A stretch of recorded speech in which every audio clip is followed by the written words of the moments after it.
Assalamualaikum warahmatullahi wabarakatuh. Waalaikumsalam warahmatullahi wabarakatuh. Alhamdulillahirabbil alamin. Pertama-tama marilah kita senantiasa memanjatkan puja dan puji syukur kita kehadirat Allah Subhanahu wa taala yang pada kesempatan malam hari ini masih memberikan begitu banyak nikmat kepada kita sehingga kita bisa hadir, bisa bersilaturahmi di acara kita yaitu sharing inspirasi wakaf. Salawat dan salam senantiasa tercurahkan kepada junjungan kita Nabi Muhammad SAW, keluarga, sahabat, dan pengikutnya hingga akhir zaman. Yang kami hormati Ustadz Fahrudin selaku pimpinan dari Yayasan Darut Tauhid Bandung. Yang kami hormati Bapak Eko Priyanto, SE, selaku Direktur dari Wakaf Mulia Institute. Yang kami hormati Bapak Ibu, para Ustadz dan Ustadzah sekalian, peserta sharing inspirasi wakaf yang insya Allah senantiasa dirahmati oleh Allah. Berbahagia sekali pada kesempatan malam hari ini, saya bisa bersilaturahmi dengan Bapak Ibu sekalian malam hari ini dengan semangat merah putih ya Bapak Ibu ya, karena kita masih dalam suasana hari kemerdekaan. Insya Allah ini menambah semangat kita pada kesempatan malam hari ini. Kita akan bersama-sama belajar bersama beliau yang sudah hadir membersamai kita, yaitu Ustadz Fahrudin. Dengan tema kita mengenal lebih dekat program-program wakaf di Darut Tauhid Bandung. Tentunya kita semua penasaran ya seperti apa program-program wakaf yang kemudian dilaksanakan ya di Darut Tauhid, yang mudah-mudahan ini juga nanti akan apa ya istilahnya menular ya kepada lembaga-lembaga kita, kesuksesan Darut Tauhid ini, sehingga kita semua menjadi apa ya istilahnya lebih bersemangat lagi dalam mensiarkan program-program wakaf ini. Baik, Bapak Ibu, Ustadz dan Ustadzah sekalian, kita awali acara kita pada kesempatan malam hari ini dengan bersama-sama membaca basmalah. Bismillahirrahmanirrahim. Baik, terima kasih Bapak Ibu, Ustadz dan Ustadzah sekalian yang sudah hadir pada malam hari ini, dan kita akan oh ya, mohon sebelumnya mungkin Bapak Ibu yang hadir bisa presensi ya di chat Zoom dari Mbak Erna selaku admin Wakaf Mulia sudah mengirimkan ya link presensinya. Insya Allah nanti materi Ustadz Farudin pada kesempatan malam hari ini akan dibagikan juga kepada para peserta, sekaligus nanti juga video rekamannya. Mungkin ada sebagian nanti mungkin kita yang agak terlambat hadirnya atau mungkin ada kendala di sinyalnya. Nah, ini untuk mengantisipasi, harapannya kita semua bisa lebih utuh ya mendapatkan informasi pada kesempatan malam hari ini. Dipastikan Bapak Ibu untuk presensi di chat Zoom.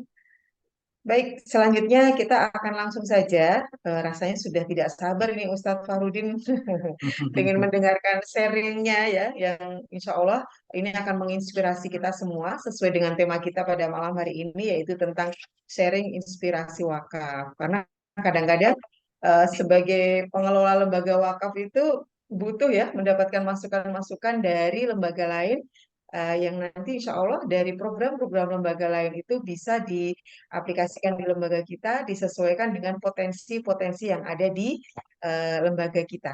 Dan Alhamdulillah malam hari ini saya sangat bahagia, sangat bersyukur karena kemudian diberikan kesempatan ya untuk menghadirkan Ustadz Fahrudin yang pada kesempatan malam hari ini mewakili dari Yayasan Darut Tauhid Bandung yang insya Allah ini sudah apa ya istilahnya go internasional bahkan mungkin ya Ustadz ya.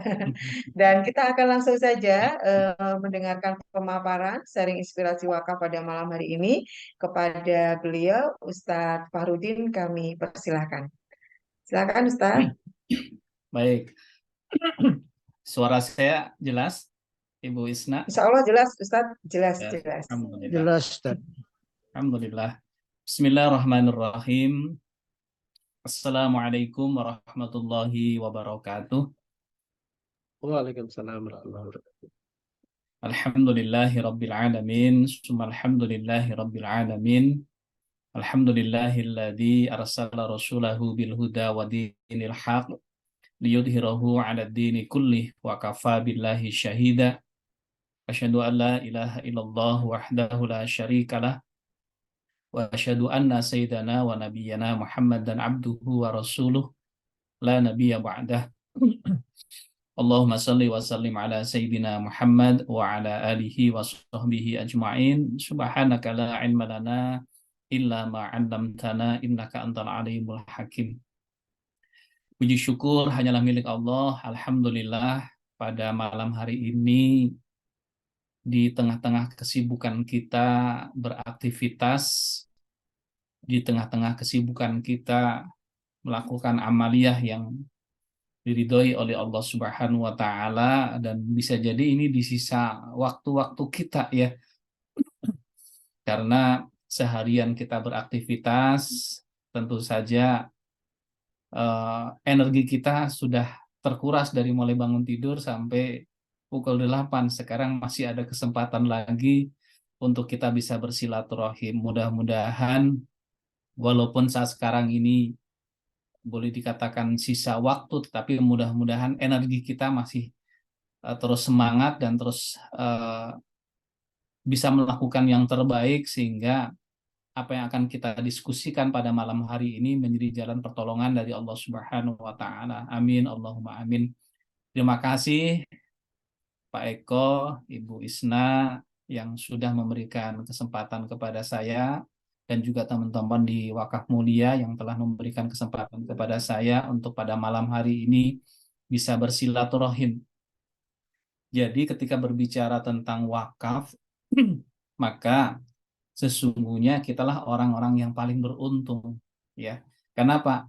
Karena kita dipilih oleh Allah Subhanahu wa taala menjadi jalan orang lain berbuat kebaikan dan menjadi jalan orang lain mendapatkan kebaikan. Rasulullah dalam hadisnya menyampaikan, man dalla ala khairin falahu mislu ajri fa'ilihi min ghairi ayyan kusahu. Barang siapa yang menunjukkan jalan kebaikan, menjadi jalan orang lain berbuat kebaikan, maka baginya pahala seperti orang yang melakukan kebaikan tersebut tanpa mengurangi sedikit pun pahalanya. Pertemuan sebelumnya kita di Muqaddimah saya menyampaikan terkait dengan ajakan Allah Subhanahu wa taala untuk kita berniaga dengan Allah. Ya ayyuhalladzina amanu hal adullukum ala tijaratin tunjikum min adzabin alim. Hei orang-orang yang beriman, maukah aku tunjukkan kepada kalian satu perniagaan yang keuntungannya kita akan diselamatkan dari panasnya api neraka. Apa perniagaan yang Allah tawarkan kepada kita? Tu'minuna billahi wa rasulihi wa tujahiduna fi sabilillahi bi amwalikum wa anfusikum. Kita beriman kepada Allah, kita beriman kepada Rasulullah, dan kita berjuang jihad dengan harta yang Allah titipkan kepada kita dan dengan diri-diri kita. Jadi perniagaan yang Allah tawarkan kepada kita 4 hal. 1, kita beriman kepada Allah, kita beriman kepada Rasulullah, kita berjuang dengan harta yang Allah titipkan kepada kita, dan kita berjuang dengan diri-diri kita. Poin yang ketiga adalah kita berjuang dengan harta-harta kita. Ketika kesempatan ini juga belum bisa kita lakukan karena diberikan keterbatasan oleh Allah Subhanahu wa taala, paling tidak kita berjuang dengan harta yang Allah amanahkan kepada saudara kita dan diamanahkan kembali kepada kita. Kita sebagai nadir yang diberi amanah untuk mengelola, untuk mengurus ya aset wakaf. Kalau kita berbicara tentang aset wakaf ini, subhanallah, saya mendapatkan beberapa data. Memang ada beberapa perbedaan data tersebut, tetapi ini perlu menjadi bahan pertimbangan kita bahwa aset wakaf di Indonesia ini 77% itu belum dioptimalkan, belum diproduktifkan dengan baik. Jadi baru sisanya ya yang sudah dioptimalkan. Ya. Bisa jadi salah satunya ketika berbicara wakaf ya muaranya kepada 3M, masjid, madrasah, dan makbaroh ataupun kuburan. Ya. Kalau berbicara tentang masjid, ya produktivitasnya masjid, sementara di lapangan, di masyarakat, ya masjid hanya digunakan sebagai sarana untuk beribadah kepada Allah Subhanahu wa Ta'ala, tidak lebih dari itu. Padahal kalau kita berbicara tentang masjid di zaman Rasulullah SAW, tidak hanya demikian, tapi masjid itu punya fungsi yang sangat luar biasa. Nanti kita akan bahas di Darut Tauhid bagaimana Darut Tauhid mengawali, membangun, ataupun mengelola aset wakaf dimulai dari masjid itu sendiri. Ketika berbicara madrasah, ya outputnya SDM yang berkualitas. Berbicara tentang makbaroh ataupun kuburan, ya titik akhir setelah orang itu meninggal dunia. Padahal di balik itu semua ada hal yang perlu kita jaga, kita kelola dengan baik sehingga aset wakaf tersebut menjadi mendapatkan apa? Orang mendapatkan kesempatan untuk bisa melakukan yang terbaik. Saya boleh share tentang Darut Tauhid, mohon maaf sebentar.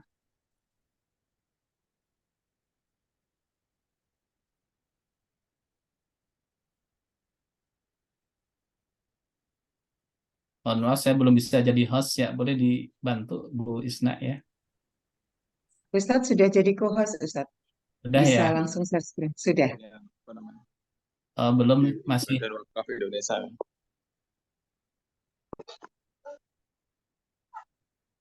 masih belum bisa ya. Sebentar, Ustadz. Mohon maaf salah nama. Ya, Baik, Sebentar, Ustadz. ya. Sambil menunggu, jadi Bapak Ibu yang baik, ketika berbicara tentang wakaf, sesungguhnya yang juga paling beruntung adalah orang yang dipilih oleh Allah, satu menjadi jalan orang manfaat, mendapatkan manfaat. Ya, ketika berbicara nadir berarti kita ataupun Bapak Ibu yang hari ini diberi amanah sebagai nadir ini adalah sesuatu yang sangat luar biasa. Kenapa? Diberi amanah untuk mengelola harta yang diamanahkan Allah kepada kita, kepada nadir ya. Kan harta itu milik kita, kemudian dikembalikan kepada Allah melalui wakafkan dan oleh Allah diamanahkan kepada nadir untuk dikelolanya. Sudah, Ustadz. Mohon Oh, maaf. sudah. Ya, sudah muncul ya. Sudah, Baik, Ustadz. Alhamdulillah. Ini sedikit sharing, nanti kita bisa diskusi terkait dengan pengelolaan wakaf di Pondok Pesantren Darut Tauhid. Ya, jadi Mohon sebentar. di-share di full screen, Ustadz. Biar Sudah? lebih jelas. Ya, ya sudah, Ya, Ustadz. Terima kasih. ya, baik. Jadi Darut Tauhid berawal dari ketika berbicara tentang wakaf, maka yang pertama kali diamanahkan kepada kami nadir adalah berupa tanah ataupun masjid itu sendiri ya. Dulu kita ngontrak, kemudian di tempat tersebut kita gunakan untuk kegiatan pengajian ya, yang hadir beberapa orang, kemudian oleh AA disampaikan bahwa yang hadir hari ini nanti pada saat hadir di pekan yang akan datang diharapkan satu orang mengajak satu orang. Kalau yang hadir 5 orang, berarti pertemuan yang akan datang yang hadir menjadi 10 orang. Ketika yang hadir 10 orang, ya ini melalui pengajian di masjid, dikontrakan waktu itu belum menjadi masjid ya. Yang hadir 10 orang, maka diberi tugas lagi. Yang hadir hari ini diberi tugas pertemuan atau pengajian yang akan datang masing-masing mengajak satu orang. Sehingga pengajian malam ini yang datang 10 orang, maka pengajian yang akan datang targetnya yang hadir sudah 20 orang. Dan seterusnya. Sehingga satu kamar kontrakan itu yang awalnya cukup untuk pengajian rutin sepekan sekali, lama-kelamaan tidak cukup. Akhirnya kamar yang di sebelahnya pun dikontrak. Menjadi 2 kamar yang kita kontrak. Sama untuk kegiatan pengajian seperti itu. Nah, ketika yang hadir semakin banyak, kamar sebelahnya dikontrak lagi, yang akhirnya 20 kamar itu dikontrak semuanya untuk kegiatan pengajian. Kalau kita berbicara tentang ilmu bisnis, ya, bisnis ketika banyak orang berkumpul, maka potensi bisnisnya itu bisa dianalisa dengan baik. Akhirnya apa? Di kegiatan ataupun di masjid tersebut bukan hanya diajarkan bagaimana mengenal Allah, belajar ilmu syariat dan lain sebagainya, tapi bagaimana mereka diajarkan untuk bisa memiliki jiwa leadership dan entrepreneurship. Dari masjid, kemudian ada pengajian-pengajian, dari pengajian tersebut, nah, poin yang pertama adalah ketika ada pengajian, maka di situ ada potensi bisnis. Sehingga salah satu yang disampaikan saat itu adalah bagi Bapak Ibu yang hadir malam hari ini ataupun pengajian yang akan datang dan ingin berbelanja, maka upayakan belanjanya itu ya minimal sepekan sekali belanja di warung kita, namanya super minimarket. Ya, super minimarket. Karena memang sangat kecil, Bapak Ibu yang baik, ukurannya waktu itu hanya 1 meter kali 1,5 meter, sehingga namanya pun tidak pilih disebutkan mall, kan gitu. Disebutnya ada super minimarket. Sudah uh, super, sudah mini lagi kan gitu. Jadi sangat kecil dengan modal dasar hanya 500.000 saat itu. Tapi subhanallah dengan modal hanya 500.000 kemudian berkembang super minimarket, ya, omset saat sekarang ini tahun 2021 omsetnya mencapai 1,1 miliar per bulan. Ya, dengan total asetnya sekarang sudah 24 miliar tahun 2021, sekarang sudah lebih dari 24 miliar. Dari 500 juta sekarang sudah menjadi 24 miliar dan perputarannya ataupun omsetnya itu sudah 1,1 miliar per bulan. Ini tentu saja prosesnya tadi bagaimana komitmen kita, komitmen umat Islam untuk mengembangkan, membangun jaringan ekonomi ataupun perniagaan itu sendiri. Dan ini bisa dilakukan, ya, bisa dilakukan, bisa direplikasi ataupun bisa di ATM di tempat lain. Tahapan-tahapannya bisa dilakukan. Jadi konsepnya adalah setiap orang yang datang pasti mereka membutuhkan sesuatu. Nah, kita ataupun super minimarket menyiapkan, sehingga saya ingat sekali waktu itu saat pengajian, karena memang disampaikan supaya yang hadir saat pulang akan belanja, maka belanjanya jangan kemana-mana, tapi belanja di warung punya kita ataupun super minimarket, sehingga penjaga kios ataupun penjaga super minimarket waktu itu lebih banyak disibukkan mencatat apa yang ditanyakan oleh jamaah. Misalkan, Kang, ada susu merek ini nggak? Aduh, mohon maaf, sekarang belum ada, tapi insya Allah pengajian yang akan datang kami sudah siapkan. Dicatat. Datang lagi orang berikutnya, Kang, kalau buku ini ada nggak? Hari ini belum ada, tapi insya Allah pengajian yang akan datang buku itu kami siapkan. Kang, kalau makanan ini sudah ada belum? Ada tidak? Sekarang belum ada, tapi insya Allah pengajian yang akan datang makanan itu sudah kami siapkan. Jadi ternyata dengan konsep seperti itu, yang tadinya warungnya kecil ataupun minimarketnya kecil, karena memang minimarket ya, minimarket kan itu. Jadi kecil, lama-lama terus berkembang, berkembang dan terus berkembang. Sekarang sudah 3,5 lantai super minimarketnya, dan alhamdulillah secara aset nilainya sudah mencapai 24 miliar. Ini satu potensi yang harus digali bersama-sama. Kemudian karena memang perputaran uangnya itu besar, maka kita juga membangun yang mana BMT, ya, BMT Darut Tauhid. Alhamdulillah, ya, modal awalnya waktu itu membangun BMT hanya 250.000 rupiah, ya, yang sekarang alhamdulillah sudah ratusan miliar yang dikelola oleh BMT. Sama bagaimana kita mengajak kepada masyarakat untuk menitipkan dananya melalui BMT. Kita melalui koperasi membuat koperasi, ya. Koperasi di situ ada anggotanya adalah santri karya ataupun karyawan, ada yang internal dan ada yang eksternal. Ternyata subhanallah bisa juga dilakukan itu, ya. Kemudian ini poin pertama ya, bagaimana masjid itu tidak hanya digunakan sebagai sarana untuk ibadah saja, tetapi dari masjid tersebut nanti bisa digunakan untuk menjadi jalan orang tersebut secara ekonominya itu terbangun.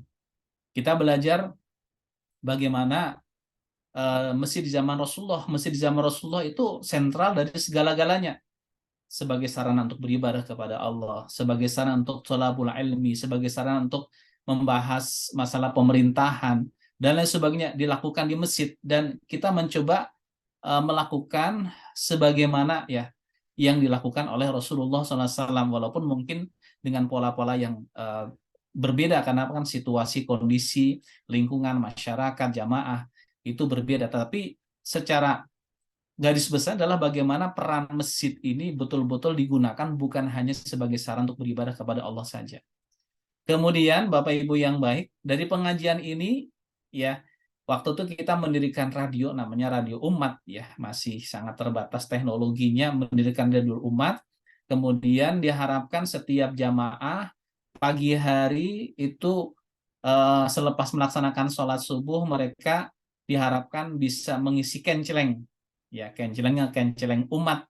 Dari kenceleng yang dihimpun ini kemudian kita pergunakan, karena dulu waktu kita belum punya radio sendiri, kita menggunakan radio punya orang lain, dan alhamdulillah dengan pertolongan dari Allah setiap habis sholat subuh diajak masyarakat ataupun jamaah yang menyimak radio tersebut untuk masukkan uang koin di kenceleng, dan nanti setiap mereka sebulan sekali datang ke Darut Tauhid untuk mengikuti kajian, pengajian, maka kencelengnya itu dibawa dan distorkan ke Darut Tauhid. Alhamdulillah dari kenceleng tersebut kemudian lahirnya Radio Umat. Ya, Radio Umat. Kemudian dari kenceleng tersebut juga, ya karena memang semakin lama semakin banyak masyarakat yang menitipkan dananya melalui Darut Tauhid, maka didirikanlah DT Peduli.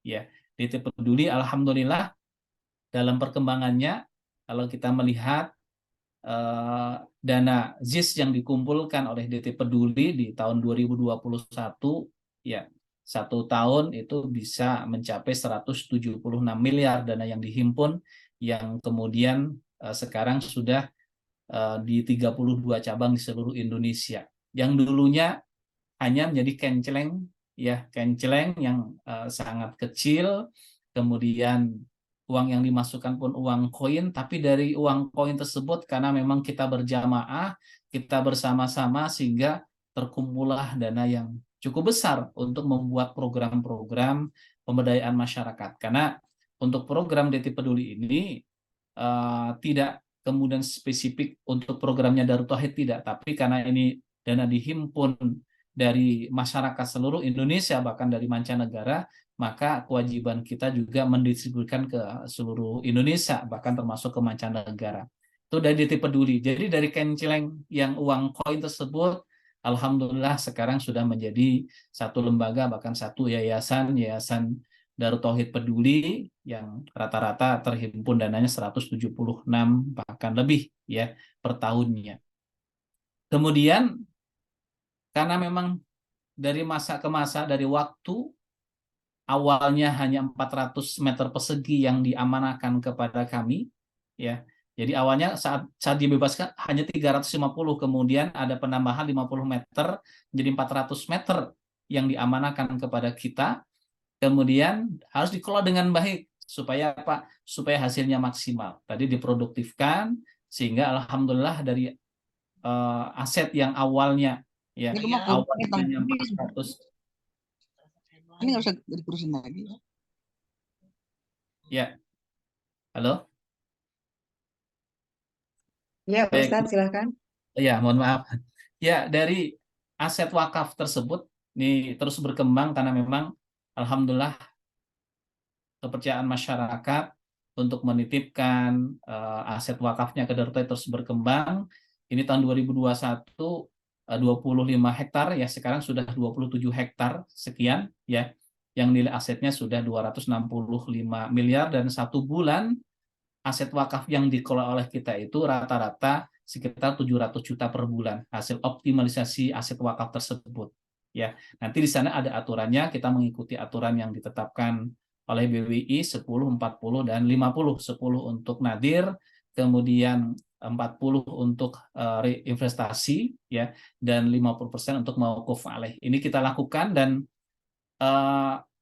nadir itu sendiri saat sekarang ini kebijakan dari Darut Tauhid, dari 10% dana yang memang menjadi hak nadir itu tidak kita pergunakan untuk biaya operasional nadir, tapi 10% tersebut kemudian kita investasikan, kita membangun perusahaan-perusahaan di bawah Yayasan Darut Tauhid, kemudian operasional nadir dari dividen perusahaan tersebut. Jadi bukan dari 10% hasil optimalisasi wakaf, bukan, tetapi yang digunakan oleh nadir adalah dividen dari perusahaan yang dibangun yang modalnya 10% dari hak nadir itu sendiri. Jadi alhamdulillah cukup, karena kalau kita melihat 700 juta per bulan dana wakaf yang hasil optimalisasi kemudian diprogramkan dengan 10, 40 dan 50.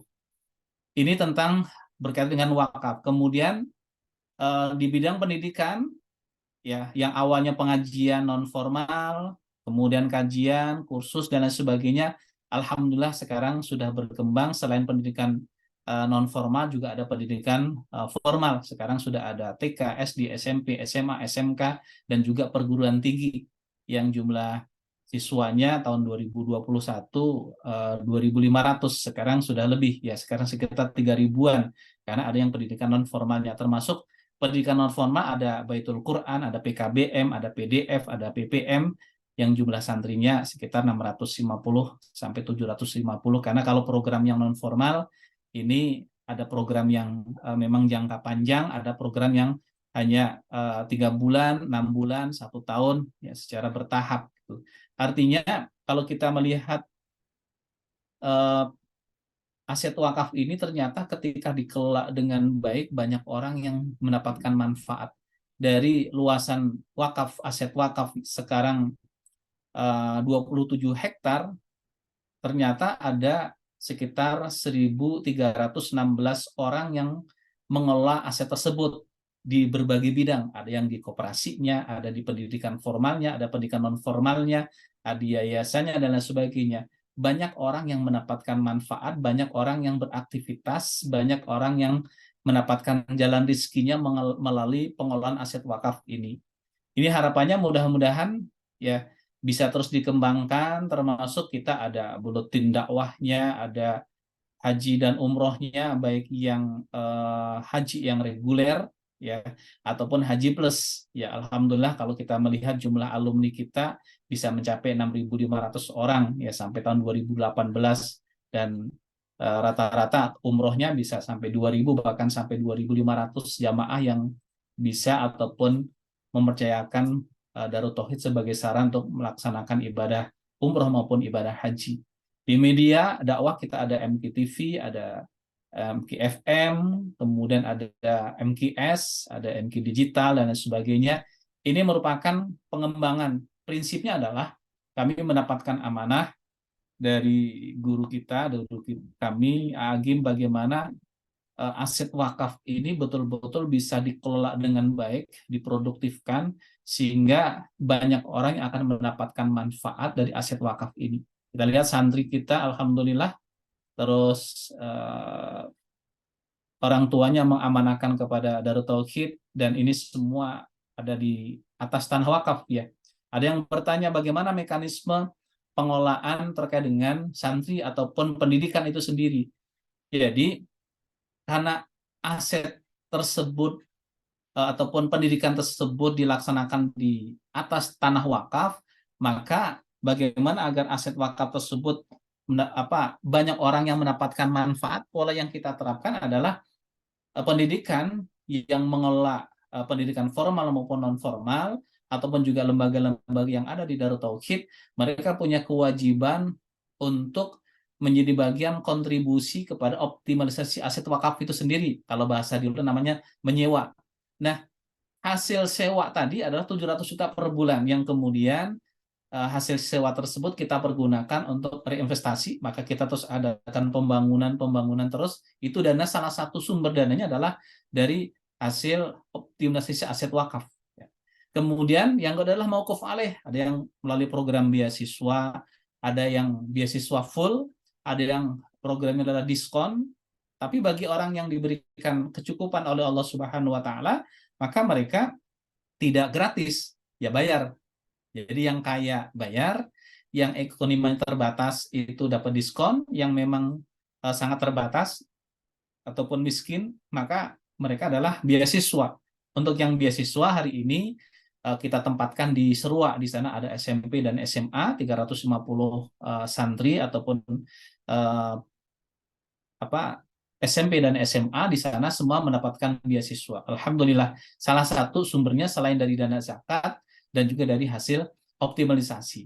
Ini program-program kita. Kemudian, nah ini gambaran bagaimana ada kegiatan-kegiatan yang lain selain pendidikan yang formal tadi, ada pesantren kilat, anak, remaja, pemuda, kemudian ada unit usaha-usaha kecil yang kita bangun, ya, bagaimana terus kita kembangkan. Jadi polanya adalah setiap apa yang memang kita butuhkan itu kita kelola. Misalkan kita setiap tahun, setiap saat terus melakukan pembangunan gedung karena memang jumlah santri yang ingin belajar di Darut Tauhid terus bertambah. Nah, berarti kita membutuhkan satu perusahaan yang memang fokus untuk membangun gedung-gedung tersebut. Maka kita bangun pun perusahaan, ya, melalui GSP, ya. Modalnya dari mana? Modalnya dari tadi 10%, ya, yang menjadi hak nadir itu tidak diambil tapi dipakai untuk membangun perusahaan, salah satunya PT GSP. Kemudian ada lagi, kita kan butuh perencanaan dan pengawasan di lapangan. Kita bangun juga CV bersama, ya, bagaimana mereka ditugaskan untuk merancang satu wilayah, satu bangunan, dan juga ketika sudah dikerjasama dengan GSP, mereka fungsinya untuk mengontrol. Ini kita lakukan, ya. Sekarang jumlah santri banyak, 2.500 sampai 3.000 dengan yang non formal hari ini, ya. Mereka butuh makan, berarti kita bangun juga satu CV, ya, yang fokus untuk mengelola cateringnya para santri, ya. Kemudian ada juga laundry-nya, mereka nyucinya bukan nyuci sendiri tapi harus dicuci oleh kita. Maka kita bentuk juga bagaimana peran CV tersebut juga untuk mencuci ataupun melaundry pakaian para santri. Jadi prinsipnya adalah setiap apa yang memang dibutuhkan oleh masyarakat, oleh santri, oleh aktivitas Darut Tauhid, ya, kegiatan-kegiatan yang ada di Darut Tauhid itu harapannya dikelola oleh kita. Jadi uang itu tidak kemana-mana. Orang tua datang, ya, ketika misalkan datang menengok anaknya, kemudian anaknya itu ingin dibelikan oleh-oleh, olehnya disiapkan oleh Darut Tauhid. Orang tuanya datang ke Darut Tauhid ingin makan, ya, menemani anak-anaknya, kita siapkan, ya, kafenya. Kemudian orang tuanya datang, kemudian ingin menginap di Darut Tauhid, kita siapkan cottage dan guest house-nya. Jadi prinsipnya adalah aset wakaf itu betul-betul harus dikelola dengan baik supaya apa? Banyak orang yang mendapatkan manfaat. Di luar negeri kita juga ada di Gaza dan juga di Perth, di sana ada pesantren di Gaza. Alhamdulillah di sana namanya pesantren Darut Tauhid Gaza, ada masjidnya, ada asrama santrinya, anak-anak Gaza belajar di situ dan semuanya gratis. Dananya dari mana? Yang Gaza ini programnya melalui DT Peduli. Jadi dana zakat, ya, dana-dana khusus yang memang diamanahkan kepada DT Peduli untuk anak-anak kita, saudara-saudara kita yang ada di Gaza sana.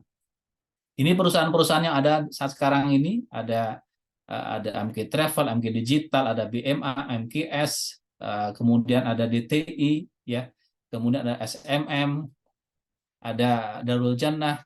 Ini adalah program-program ataupun usaha-usaha yang dibangun di atas tanah wakaf. Jadi prinsipnya adalah bagaimana tanah wakaf itu betul-betul dikelola dengan baik. Sedikit kalau berbicara tentang Darut Tauhid, ini sekilas perkembangan Darut Tauhid, ya. Di tahun 1990 kita masih ngontrak di KPAD, kemudian kegiatannya dialihkan di Bibir Kalong, kontrak tadi yang saya sampaikan, 1 kamar, dan 4 September, ya, jadi kalau ulang tahun Darut Tauhid berdasarkan akte notaris nomor 8, ini ulang tahunnya tanggal 4 September tahun 9, waktu itu tahun 90 didirikan lembaganya. Jadi walaupun tempatnya itu ngontrak, tapi saat itu kita sudah membangun Yayasan Darut Tauhid 4 September tahun 90. Kemudian tahun 92 kontrakan tersebut 20 kamar kontrakan yang awalnya 350 kemudian menjadi 400 meter persegi dibeli dengan harga 100 juta dan kemudian dikelola, ya, dibangun masjid. Jadi cikal bakal pada saat pembangunan masjid itu modal kita membeli tanah rereongan kemudian diwakafkan itu 100 juta dan luas tanahnya 400 meter persegi. Dari 400 meter persegi inilah yang kemudian kita bangun masjid. Masjidnya lama-lama kemudian ada pelebaran dan pelebaran, terus melebarkan masjidnya karena memang jumlah jamaah yang ingin belajar ngaji, mengikuti kegiatan di Darut terus bertambah, sehingga kita minta kepada Allah Subhanahu wa taala bagaimana supaya ketika saudara-saudara kita belajar di Darut Tauhid ataupun mengikuti kegiatan pengajian di Darut Tauhid, mereka tidak kehujanan yang saat masjid kita masih kecil, yang hadir banyak, sholatnya di pinggir jalan, kemudian kalau hujan, kehujanan, bahkan suatu saat ketika baru dapat 2 rakaat, hujan lebat sekali, ada yang kemudian membatalkan sholatnya, ada yang kemudian menikmati sholat dengan hujan-hujanan. Oh, luar biasa. Saat itu saya termasuk yang ikut merasakan situasi seperti itu, ya, karena di awal-awal pembangunan Darut Tauhid jumlah jamaah yang bisa tertampung di masjid sangat terbatas, sehingga ketika pengajian malam Jumat saat itu, ya, yang ada di luar ketika hujan beresiko untuk kehujanan, tapi mereka menikmati, ya. Kemudian 93 pembangunan Masjid Darut Tauhid berlantai 3 secara gotong royong melibatkan ribuan orang. Kenapa disebut ribuan orang? Karena memang waktu itu istilahnya disebut dengan Masjid 1000 tangan. Siapapun ataupun jamaah, masyarakat, mahasiswa bersama-sama bergotong royong untuk membangun masjid ini. Selesai, alhamdulillah, dana yang dibutuhkan saat itu hanya 195 juta. 190 juta tahun 93 tuh berharga, ya, sangat berharga, walaupun sekarang juga berharga, tapi saat itu sangat berharga. Tahun 94 baru diresmikan pondok pesantren yang tadi Kopontren Super Minimarket, yang awalnya kecil, kios kecil, ukurannya 1 kali 1,5 meter, modalnya 500.000 tahun 94. Kemudian alhamdulillah karunia dari Allah, hasil optimalisasi, kemudian support dari masyarakat, dari jamaah untuk bersama-sama mengumpulkan dana untuk diwakafkan, dan kita bangunlah Super Minimarket. Alhamdulillah sekarang sudah 24 miliar nilai asetnya dari 500 juta tersebut. Kemudian tahun 97 ini terus peluasan tanah wakaf di kawasan Gerkalong Girang, pembangunan gedung Kopontren yang dilengkapi dengan fasilitas yang lainnya, ya.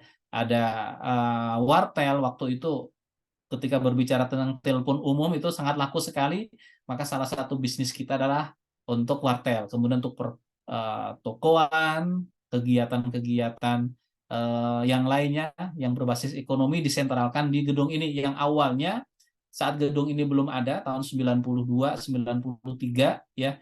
Tahun 93 perkantoran kemudian super minimarket itu disentralkan di lantai bawah masjid karena kita belum punya Kopontren. Tapi ketika Kopontren sudah dibangun, alhamdulillah seluruh kegiatan ekonomi disentralkan di Kopontren, sehingga di masjid itu difokuskan untuk sebagai sarana kegiatan pengajian, ya, kegiatan upgrading dan lain sebagainya. Ini kita lakukan di dalam masjid. Kemudian tahun 98 dimulai penyelenggaraan kegiatan pelatihan manajemen kolbu, ini kerjasama dengan perusahaan-perusahaan Telkom, PT Kereta Api, Bank Muamalah, termasuk PLN, ya. Termasuk 98 kita membangun cottage, bagaimana saat jamaah banyak datang ke Darut Tauhid mengikuti kegiatan di Darut Tauhid, kemudian mereka ingin menginap di Darut Tauhid, maka kita siapkanlah waktu itu cottage ya. Kemudian radio umat juga kita bangun. Nah, dengan radio umat waktu itu kondisi teknologinya masih sangat terbatas, sehingga ketika radio kita itu nyala, telepon tetangga juga nyala, maka kadang-kadang telepon tetangga itu terganggu oleh radio kita, suara radio masuk ke dalam telepon mereka karena teknologinya masih sangat terbatas. Alhamdulillah kemudian minta kepada Allah agar diberikan radio yang representatif, dan alhamdulillah lahirlah radio MKFM. Sekarang alhamdulillah sampai sekarang masih ada. Kalau radio umat itu sudah tidak ada karena memang teknologinya masih sangat terbatas ya. Kemudian tahun 2001 sudah kegiatan ini dari radio umat menjadi radio MKFM dengan teknologi yang sangat terbatas, dan terus MKFM berkembang, termasuk MKTV tahun 2002 juga dibangun, dan kegiatan-kegiatan perusahaan yang baik di bawah Yayasan Darut Tauhid, di bawah koperasi maupun di bawah MQ ya, holdingnya ada di sana. Jadi perusahaan-perusahaan yang namanya MQ ya, ada MQ TV, MQS, MQ FM, MQ Fotografi, MQ Laundry, yang ada labelnya MQ itu perusahaan dibangun oleh Aagim ya. Sebagian sahamnya ada dari yayasan, dari koperasi, tapi MQ itu sebagai brandnya Aagim ya. Alhamdulillah terus dikembangkan. 2006 pembangunan kawasan eko pesantren, ini 2006. Sekarang eko pesantren ini digunakan untuk pendidikan formal untuk ikhwan. Di sana ada 1.000 lebih ya, sekitar 1.300-an ikhwan laki-laki yang dari tingkat SD, SMP, SMA, SMK, dan juga PDF, PKBM. Itu ada yang ikhwan semuanya ada di eko pesantren 1 ya. Sekarang sudah ada eko pesantren 2, eko pesantren 3 yang legalitas sedang diproses, akan segera kita bangun juga di sana, karena di kawasan yang memang proses legalitasnya harus betul-betul diurus dengan baik. Kalau sudah izinnya keluar baru kita mulai bangun. Kemudian 2008 ada pesantren Azkia, ini pesantren kader yang di Tangerang Selatan. Di sana seluruh santrinya tuh beasiswa. Jadi dari hasil optimalisasi aset wakaf yang tadi mauquf alaihnya 50% dan juga ditambah dengan dana zakat dari DT Peduli, Yayasan DT Peduli, digunakan untuk memberikan beasiswa kepada anak-anak kita yang ada di Serua, di Tangerang, yang insya Allah tahun depan akan lebih difokuskan ke program PDF, pendidikan diniyah yang formal. Targetnya adalah mencetak kader-kader para ulama. Memang fokusnya nanti akan belajar, lebih banyak belajar diniyah daripada belajar ilmu umum. Belajar ilmu umumnya ya terbatas hanya 5 pelajaran, tapi mereka akan mendapatkan ijazah, dan ijazah tersebut bisa digunakan untuk melanjutkan ke jenjang pendidikan berikutnya. Salah satu ya misalkan lulusan PDF bisa melanjutkan ke perguruan tinggi, ataupun lulusan PKBM juga bisa melanjutkan ke perguruan tinggi. Jadi alhamdulillah tahun sekarang pun ada beberapa teman-teman anak-anak kita yang dari lulusan PKBM bisa masuk ke beberapa perguruan tinggi di Bandung dan di luar Bandung, alhamdulillah.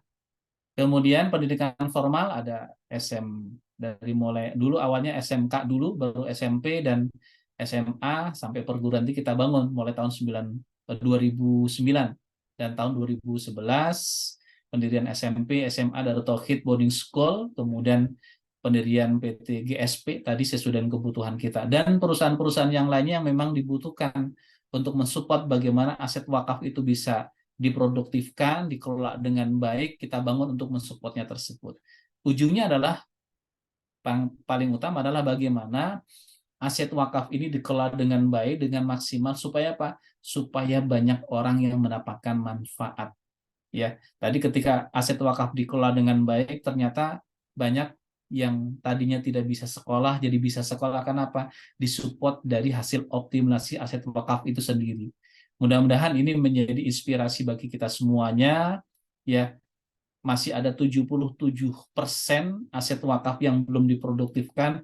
Harapannya mudah-mudahan kita bisa bersinergi, bisa bersama-sama, bisa saling menguatkan, bahkan kami siap untuk ATM ya, amati, tiru dan modifikasi apa yang dilakukan di Darut Tauhid. Kalau memang bisa dilakukan di tempat lain, silakan. Kami tidak rugi kalau menjadi jalan orang lain, lembaga wakaf lainnya ataupun nadir yang lainnya, aset wakaf yang dikelolanya juga bisa berkembang dengan baik. Barangkali itu sebagai pengantar ya. Mudah-mudahan nanti bisa kita kembangkan apa yang memang bisa kita diskusikan pada pertemuan malam hari ini.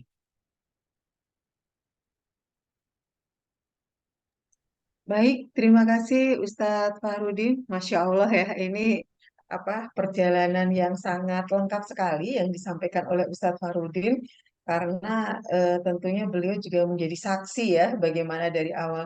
Tadi tahun 1990 ya Ustadz ya, mulainya ya Ustadz ya. Ya, betul. Itu dari ngontrak tahun 90 tuh kita masih ngontrak. Dan Baik, 92 baik. kita baru memulai membangun yayasannya di kontrakan tersebut. Masya Allah. Ya, Bapak Ibu. Dari apa yang beliau sampaikan, Bapak Ibu, Ustadz dan Ustadzah sekalian, sebenarnya ini sangat menginspirasi kita ya. Kadang-kadang lembaga itu merasa kecil, tidak punya potensi, begitu ya. Padahal kalau kita melihat apa yang dilakukan oleh Darut Tauhid tadi, itu berawal dari sebuah kamar kontrakan. Yang pertamanya satu petak ya Ustadz ya. Betul, Kemudian betul. berkembang yang akhirnya 400 meter tanah itu kemudian kalau tadi namanya apa itu ya? Kalau saya nyebutnya sih gotong royong begitu ya, gotong Iya. royong kemudian dibebaskan dan diwakafkan. Itu menjadi istilahnya itu base camp gitu ya, base camp dari aktivitas dari Darut Tauhid. Dan selain itu yang saya lihat dari awal tadi bagaimana Darut Tauhid ini sejak awal itu membangun brand ya, tadi dengan MQ-nya, manajemen kolbunya begitu ya, dan konsisten sampai sekarang. Nah, ini tentunya sangat menarik Bapak Ibu ya, tips dan trik yang kemudian sudah dilakukan oleh Yayasan Darut Tauhid sehingga kita nanti bisa belajar lebih banyak lagi. Dan saya yakin Bapak Ibu di sini tentunya sudah tidak sabar ini ya, pengen bertanya langsung kepada beliau Ustadz Fahrudin ya. Nah, ini ada saya mulai dari yang ini ya, raise hand. Ada Ustadz Safrul Makmur ini dari Cilegon. Silakan Ustadz bisa langsung di unmute. Ya. Assalamualaikum warahmatullahi wabarakatuh.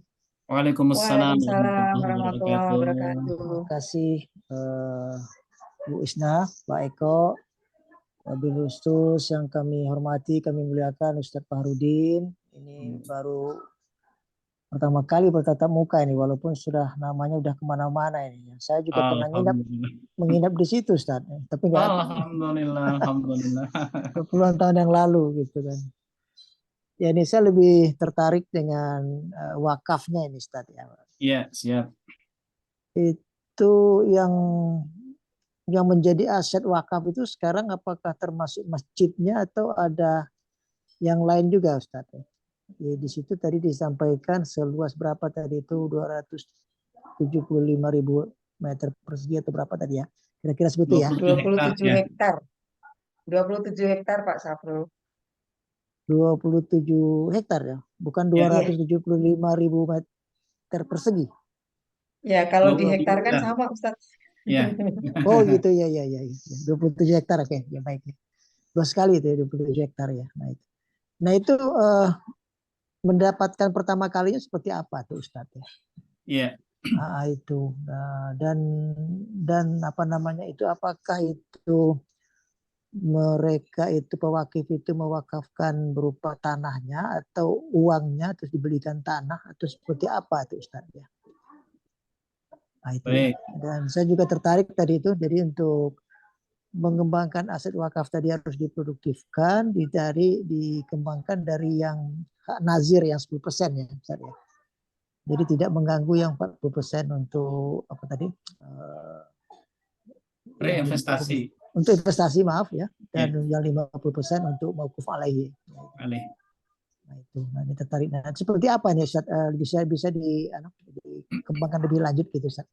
Itu dulu aja Bu Isna. Assalamualaikum warahmatullahi wabarakatuh. Waalaikumsalam. Waalaikumsalam warahmatullahi wabarakatuh. Terima kasih Ustadz Safrul atas pertanyaannya dan Ya. silakan Ustadz Fahrudin untuk Ya, jawabannya. alhamdulillah, terima kasih Pak Safrul. Mudah-mudahan kita semua dimuliakan oleh Allah, menjadi jalan manfaat untuk sebanyak-banyaknya hamba Allah. Jadi 400 meter persegi yang pertama kali kita bebaskan, ini kita bebaskan bersama-sama. Pola yang kita lakukan adalah kita tawarkan kepada jamaah, nih ada tanah yang mau dijual, ya harganya misalkan per meternya itu 500.000 misalkan saja. Salah satu poin yang kita lakukan seperti itu.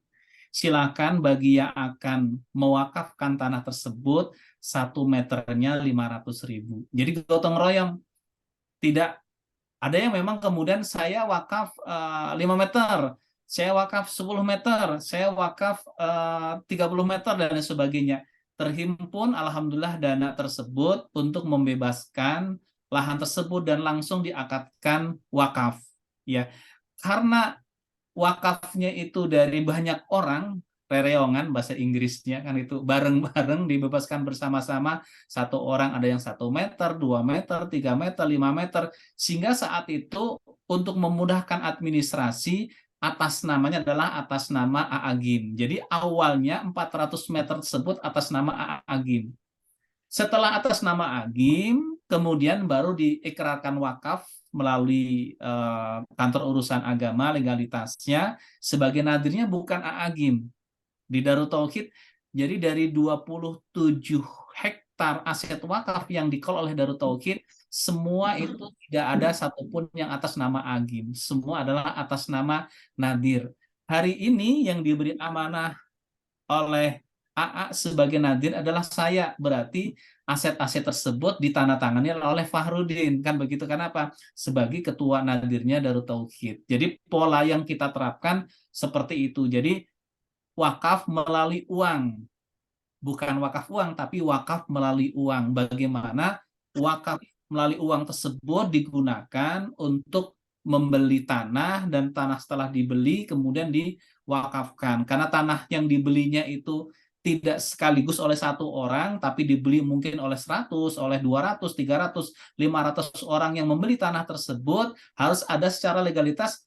Tidak mungkin ini semua orang tanda tangan di situ. Maka untuk memudahkan legalitas waktu itu adalah namanya Agim. Begitu nama Agim, langsung kita urus legalitasnya ke kantor urusan agama, ikrar wakaf dilakukan, kemudian atas namanya bukan Agim lagi, tapi sertifikatnya adalah atas nama Nadir Darut Tauhid. Jadi semua aset wakaf sekarang 27 hektar itu atas namanya adalah Nadir Darut Tauhid. Sehingga kalau nanti misalkan A meninggal dunia, itu tidak masalah. Kenapa? Itu atas nama, bukan atas nama Agim, tapi atas nama umat yang diwakili oleh Nadir. Gitu Pak ya, kaitannya dengan aset wakaf saat sekarang ini.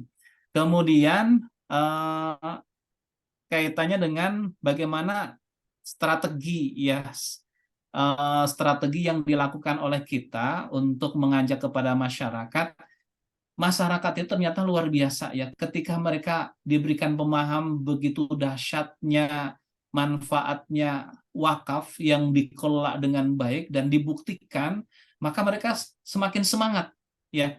Jadi masjid, kemudian super minimarket, kemudian gedung-gedung, semua adalah aset wakaf dan diproduktifkan, hasilnya jelas ada, dilaporkan. Kami baru selesai diaudit ya dari BWI Pusat di Jakarta, alhamdulillah diaudit dari mulai job desk-nya ada, SOP-nya ada. Alhamdulillah mereka senang. Kenapa? Oh, ternyata kalau aset wakaf dikelola dengan profesional seperti ini, maka dampaknya sangat luar biasa, banyak orang yang mendapatkan manfaat. Jadi strategi kita bagaimana aset wakaf itu diproduktifkan dengan baik melalui program-program pemberdayaan masyarakat, melalui program ekonomi, kita bangun untuk bangun cottage, kita bangun untuk bangun penginapan, kemudian untuk food court, dan kita bangun juga, semua kita bangun, dan itu semua berdiri atas tanah wakaf. Sekarang sedang proses legalitas sedang diurus, yaitu wakaf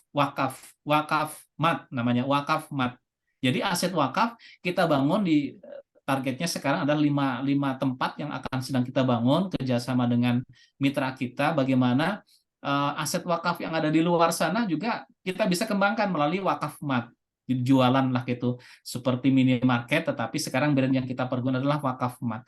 Mudah-mudahan dengan pola seperti ini, Pak Safrul, ini aset wakaf betul-betul kita jaga dengan sebaik-baiknya dan banyak orang yang akan mendapatkan manfaat dari aset wakaf tersebut ya.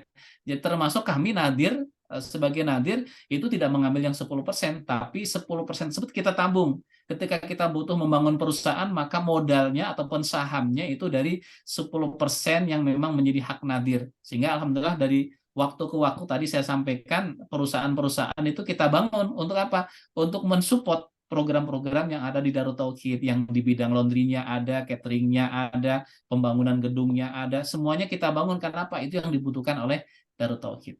Itu mungkin Pak Safrul ya, cukup ya. Alhamdulillah. Mohon izin Pak Ustadz, boleh minta nomor kontaknya Ustadz?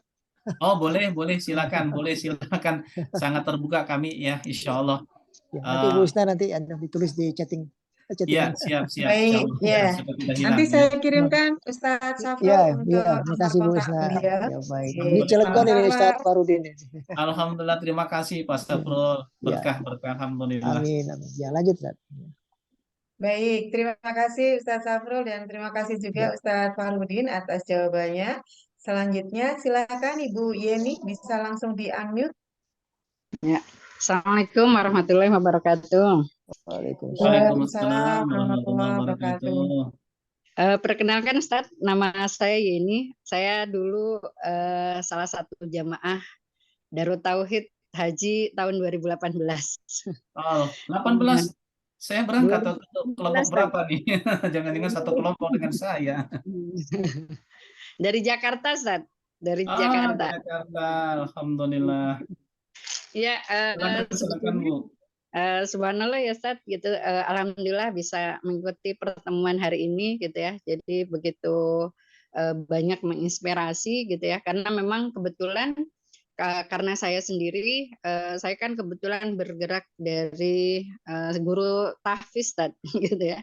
Ya, jadi awal mula tuh sebetulnya memang sangat sederhana lah gitu. Pengen bikin lembaga sendiri gitu ya. Dan ternyata memang alhamdulillah 2017 itu bisa membeli satu lahan 200 meter yang kemudian tahun 2020 nambah lagi asetnya satu lagi lebih luas dan posisinya juga di pinggir jalan. Nah kemarin juga alhamdulillah sudah mengikuti sertifikat Nazir ya, namun memang saya sendiri gitu ya, karena mungkin pengalaman pertama ketika sertifikat Nazir tuh, aduh jadi di kepala saya ini gitu nih apa nih yang harus saya lakukan gitu ya, karena memang kebetulan ketika saya merunut kembali cita-cita saya dulu gitu ya dulu pengennya lembaga Quran, kemudian terus malah proyeksi ke depan itu saya lagi pengen bikin madrasah untuk orang tua jadi memang bukan madrasah anak-anak gitu ya. Jadi saya tuh lagi sedang merencanakan ingin bikin madrasah fikih kehidupan. Gitu. Nah, walaupun memang saya juga mikir gini Ustaz gitu, nih gimana nih dari aset yang ada gitu ya, dua lokal ini. Ya kebetulan juga saya mau ada nambah satu lagi nih Ustaz di Tasik.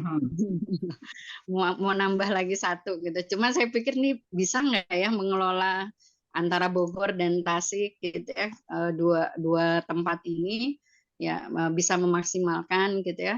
Dan memang setelah mendengar pemaparan Ustadz gitu ya saya sendiri terus terang saya sendiri tuh kadang merasa kecil gitu. Saya mah siapa sih gitu ya. Jadi apa yang ibaratnya apa yang dicapai hari ini tuh saya sudah sangatlah bersyukur gitu ya. Jadi nggak kepikiran kayak model Darut Tauhid gitu Ustaz. Jadi apa namanya bisa sampai pengembangannya segitu luasnya gitu ya. Ya, jadi memang dengan saat ini dengan perintisan yang saya lakukan di daerah Gunung Sindur gitu ya. Mudah-mudahan menjadi satu awal motivasi buat saya ya Ustaz untuk bisa pengembangan wakafnya bisa lebih baik lagi.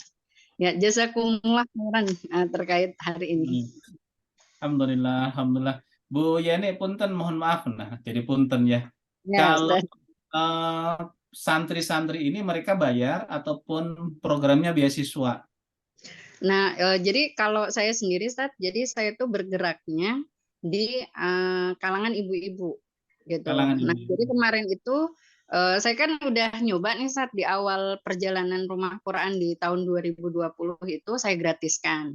Cuman kan ketika digratiskan itu tidak efektif. Nah, akhirnya Ya. saya pikir gini, ini kayaknya berbayar deh gitu. Cuman saya agak takut-takut mau berbayar itu karena posisinya saya kan di daerah pinggiran gitu. Jadi saya tuh sampai nanya dulu sama murid saya, kalau berbayar keberatan nggak gitu kan. Akhirnya saya bilang 50.000 deh per bulan gitu. Nah, jadi saat ini tuh jadi gini, Stat, antara ketika saya menerapkan berbayar tuh karena kan satu, tanah yang saya gunakan aset wakaf gitu. Sedangkan orang-orang tuh masih memiliki kesan kalau tanah wakaf harusnya gratis dong gitu. Gratis ya. Nah, makanya memang di satu sisi nah yang saya rencana yang aset yang kedua itu kan proyeksinya ingin bikin madrasah fikih kehidupan. Nah, itu kan memang saya nggak bisa membangun sendiri gitu. Jadi saya harus melibatkan berkolaborasi dengan guru-guru gitu ya, Ustaz. Nah, saya kan mikir nih, kalau guru-guru lah harus ada gaji gitu kan. Gajinya dari mana gitu kan.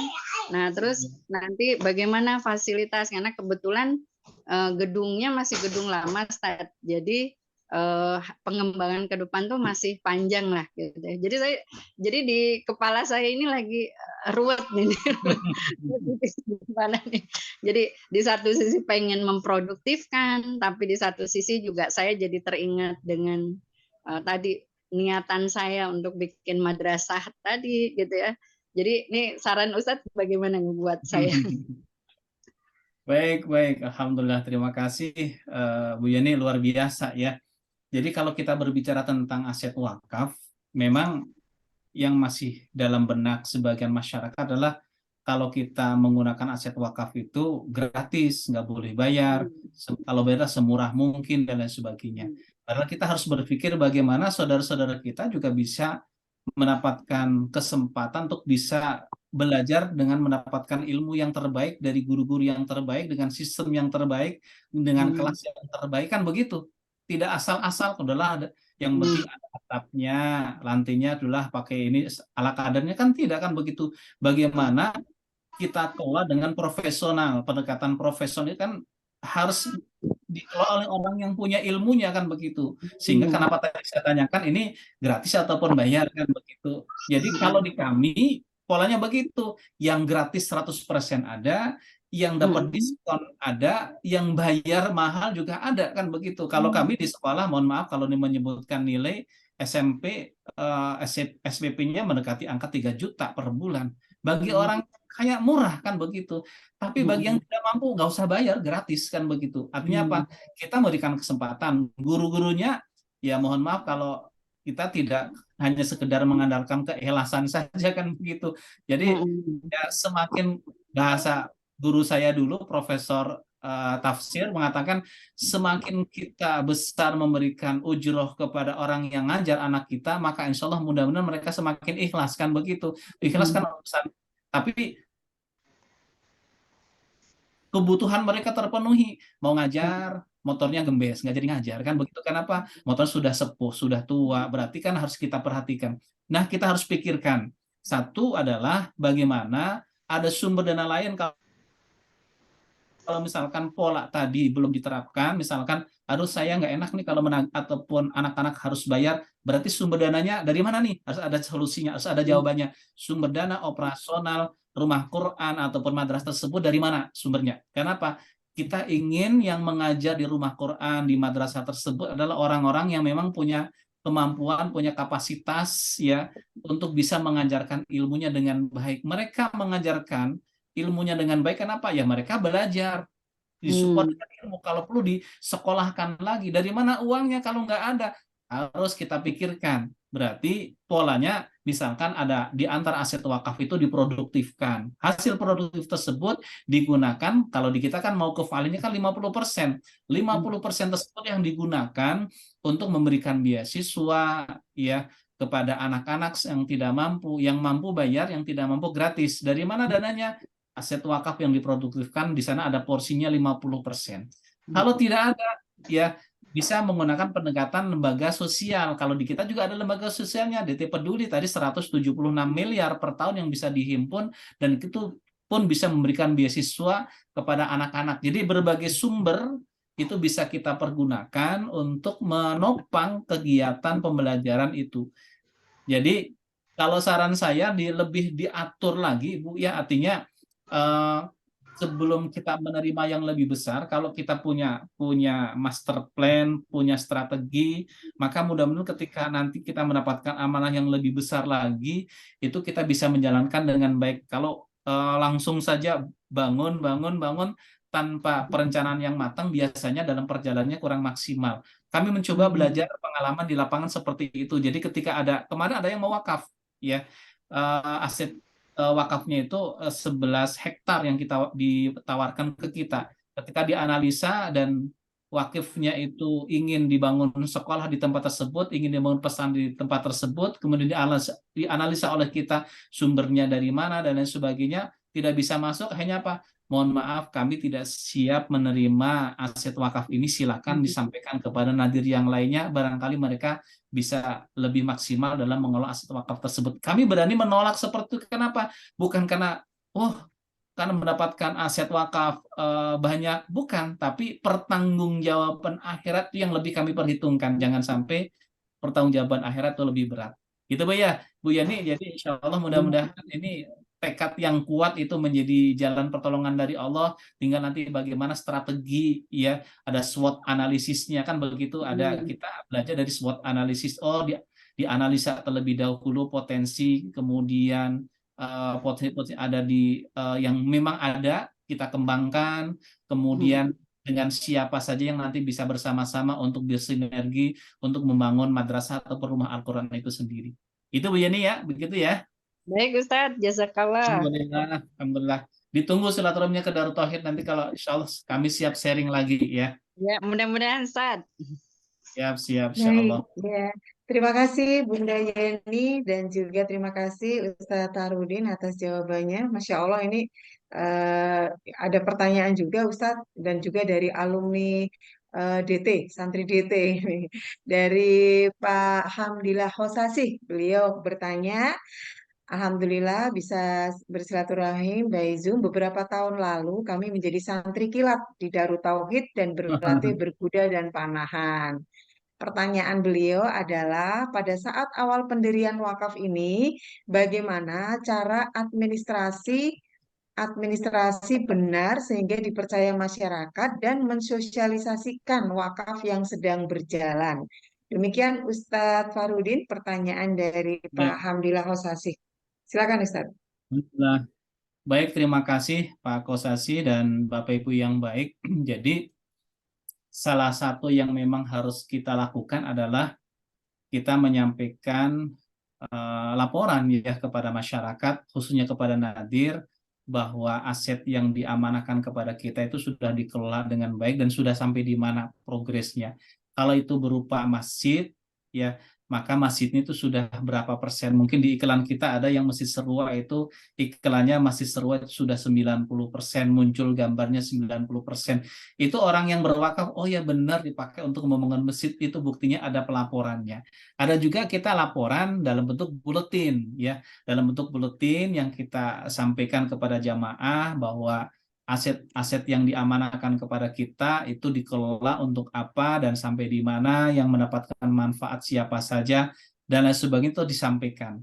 Semakin kita banyak menyampaikan terkait dengan amanah tersebut, maka tingkat kepercayaan masyarakat itu semakin tinggi. Ya, kita bisa tes ketika kita mau membangun masjid, masjidnya itu belum dibangun, itu tingkat kepercayaan masyarakat untuk mewakafkan itu baru sekian persen. Tapi begitu masjid itu sudah mulai dibangun, ya, terus begitu. Ini pengalaman kita membangun Masjid Darut Tauhid yang di Geger Kalong, ya.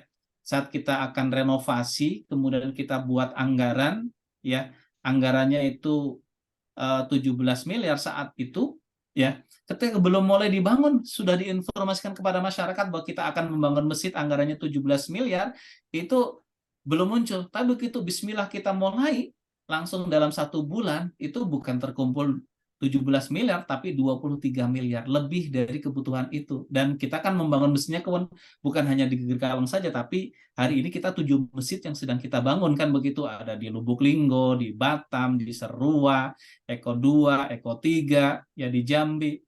Kita bangun semuanya, sehingga dialihkan di masjid yang memang masuk dalam kategori masjid yang sedang kita bangun. Jadi kepercayaan inilah yang harus kita jaga bersama-sama, agar apa? Agar wakif mereka ataupun beliau mengamanahkan aset wakaf dengan ke kita sebagai nadir itu dengan kepercayaan yang maksimal, dan setelah itu akan menitipkan lagi, ya, ketika ada informasi laporan sudah dipakai sudah sekian persen, nitip lagi, nitip lagi, nitip lagi, dan seterusnya.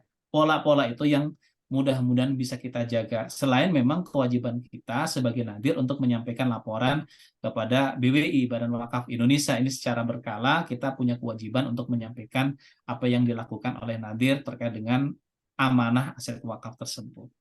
Itu barangkali Pak Kostasi, sekali terima kasih. Mudah-mudahan dengan kita maksimal memberikan informasi, laporan kepada wakif, kepada jamaah, kepercayaan masyarakat, kepercayaan wakif menitipkan hartanya diwakafkan melalui lembaga kita semakin maksimal, ya. Dan kalau kepercayaan maksimal, maka akan kembali mewakafkan sebagian hartanya ke kita kembali, insya Allah. Baik, terima kasih Ustadz Fahrudin atas penjelasannya, sangat jelas ya Pak Khosasi, bagaimana tips dan trik yang kemudian dilakukan oleh Yayasan Darut Tauhid untuk membangun kepercayaan dari para donatur, dari para wakif, sehingga menjaga kepercayaan dari para wakif itu menjadi suatu hal yang sangat penting. Nah, sebagai nazir, kita tugasnya adalah apa istilahnya mewujudkan ya cita-cita wakif itu untuk kemudian berpartisipasi dalam eh, kalau misalnya pembangunan masjid ataupun aset-aset wakaf yang lainnya. Baik, selanjutnya ini ada Ibu Lilis Kurnia. Silakan Bu Lilis, bisa langsung di-unmute saja. Baik, atur nuhun Bu Isna. Assalamualaikum warahmatullahi wabarakatuh. Sehat Bu Isna, Ustadz Fahrudin. Assalamualaikum Alhamdulillah, warahmatullahi sehat. wabarakatuh. Alhamdulillah. Silakan Bu Lilis. Ya, luar biasa ini pemaparannya, betul-betul memberikan insight ya pada malam hari ini terkait dengan pengembangan wakaf. Perkenalkan, saya Lilis dari Yayasan Binaul Ummah Lembang, Ustadz. Oh, alhamdulillah. Tetangga Ya. dekat ya. Memang mengenal DT ini sudah sangat luar biasa sejak saya juga masih kuliah, dan senang berkunjung ke DT ini luar biasa gitu. Jadi memberikan aura positif, dan jujur ya, karena saya juga newbie Ustadz. Jadi nazir ketika sertifikasi ini amanah baru buat saya, ilmu baru, dan alhamdulillah bisa silaturahim dengan Ustadz. Mudah-mudahan nanti kami pun bisa silaturahim dan studi banding mungkin ke DT, insya Allah ya Ustadz. Baik, Siap. pertanyaannya begini Ustadz, karena memang kami itu bergerak di bidang yayasan, di pendidikan ya, yayasan. Kemudian kalau tadi melihat pola dari DT itu kan berawal dari masjid ya Ustadz, sehingga memang dari masjid ini berkembang kebutuhannya, yang pada akhirnya DT sendiri kan memiliki di bidang pendidikannya ya, membuka sekolah gitu. Nah, yang ingin kami tanyakan, bagaimana memprioritaskan gitu ya. Mungkin saya juga karena baru, jadi mungkin sama halnya seperti Bu Yeni ya, masih sangat mentah dan apa nih dulu nih yang mau dipersiapkan gitu. Sementara memang kalau di dunia pendidikan, apakah harus disesuaikan kebutuhannya dengan, katakan potensinya kan lebih ke orang tua siswa ya. dan kami memiliki kurang lebih sekitar 1.200 siswa dari mulai TK sampai SMP gitu. Sehingga kebutuhannya belum terbaca apakah memang apa dulu nih yang kita misalkan kayak tadi ya, kita mau berinvestasi katakan atau mau membangun wakaf itu dari mana dulu gitu. Apakah polanya tadi melihat DT ini kan masjid ya Ustadz, pertama kali dibangun masjid, lalu berkembang kepada sektor real yang kemudian kebutuhan-kebutuhan itu sesuai dengan kebutuhan jamaah, kebutuhan santri dan lain sebagainya. Nah, yang terbayang oleh saya gitu, ini titik poin yang kemudian kita bisa menilai sebuah prioritas itu apa dulu gitu. Apakah memang ke dalam, ke internal yang merupakan tadi potensi para wakif, ataukah memang kita bisa simultan gitu. Ke internal iya, kemudian ke masyarakat iya, tapi yang terbayang apa dulu yang memang perlu kita wakafkan karena apa realitanya memang aset-aset sekolah ini kan belum jadi aset wakaf sebetulnya dan kita harapannya mungkin ke depannya bisa apa namanya aset-aset yang ada di sekolah atau misalkan pengembangan-pengembangan itu bisa mensupport kebutuhan-kebutuhan di sekolah misalkan kayak apa namanya kesejahteraan guru dan lain sebagainya. Nah, ini minta saran Ustadz, ini seperti apa untuk kami yang bergerak di bidang pendidikan. Kalau sebetulnya kan yayasan sendiri punya ini ya, punya guideline bahwa bidang yang ingin kita coba kembangkan kan bidang pendidikan, bidang dakwahnya juga, lalu bidang sosialnya. Nah, kalau bidang dakwahnya alhamdulillah kami pun awalnya kan karena orang tua siswa itu kan belajar Al-Quran ya, seperti halnya anak-anak belajar Al-Quran di sekolah. Lalu kemudian berkembang dan alhamdulillah kami juga akhirnya membuka rumah Quran yang sampai hari ini memiliki member sekitar kurang lebih 1.200 gitu. Itu awalnya berkembangnya juga dari sekolah dan sekarang sudah berpindah punya yayasan tersendiri. Nah, terus bidang sosialnya memang belum bergerak sehingga memang apa dulu nih yang kira-kira potensi-potensi wakaf itu bisa dikembangkan sehingga memang ke internalnya bisa apa potensi wakifnya dikembangkan, ke luar juga masyarakat itu bisa lebih luas pemanfaatannya. Kurang lebih seperti itu Ustadz, mohon pencerahan. Alhamdulillah. Masya Allah, Bu Lilis Kurnia ya sudah memaparkan potensi-potensi yang ada di lembaga beliau dan kita sangat mengharapkan ini ya saran kemudian juga masukan dari Ustadz Fahrudin yang tentunya sudah punya pengalaman di bidang perwakafan ini dan kelembagaan. Silakan Ustadz Fahrudin. Ya, baik, terima kasih Bu Lilis, luar biasa ya. Jadi kalau kita belajar dari yang dilakukan oleh kami di Darut Tauhid, sebenarnya antara masjid dengan sekolah itu tidak jauh berbeda. Kan yang paling adalah ada komunitas di situ. Ya, ada komunitas, ada orang-orang yang memang menggunakan fasilitas tersebut. Ya, konsep yang dibangun kami adalah setiap ada komunitas, maka di situ ada potensi yang besar kalau komunitas tersebut dikelola dengan baik. Makanya bisa melalui pendekatan dengan SWOT analisisnya di situ, potensinya apa, kelemahannya apa, ya itu harus dianalisa oleh kita. Misalkan untuk mengembangkan potensi yang ada selain di dunia pendidikan ataupun mau fokus di dunia pendidikan misalkan saja ya targetnya apa? Satu, misalkan targetnya nanti banyak santri ataupun siswa yang juga diberikan kesempatan untuk sekolah dengan kondisi ekonomi orang tua terbatas. Misalkan adanya program beasiswa. Pintunya melalui mana? Pintunya melalui pendekatan orang tua. Misalkan ada yang namanya orang tua asuh. Tawarkan Bapak Ibu yang baik, ada kesempatan tahun sekarang itu kita akan membuka orang tua asuh untuk 100 orang misalkan saja. Nanti silakan bagi yang akan menjadi orang tua asuh menghubungi kami. Oh ternyata 1 bulan kebutuhan dia operasional untuk 1 siswa itu misalkan 2 juta. Boleh nanti 1 orang anak itu orang tua asuhnya itu ada 2 misalkan, ataupun 4 misalkan saja.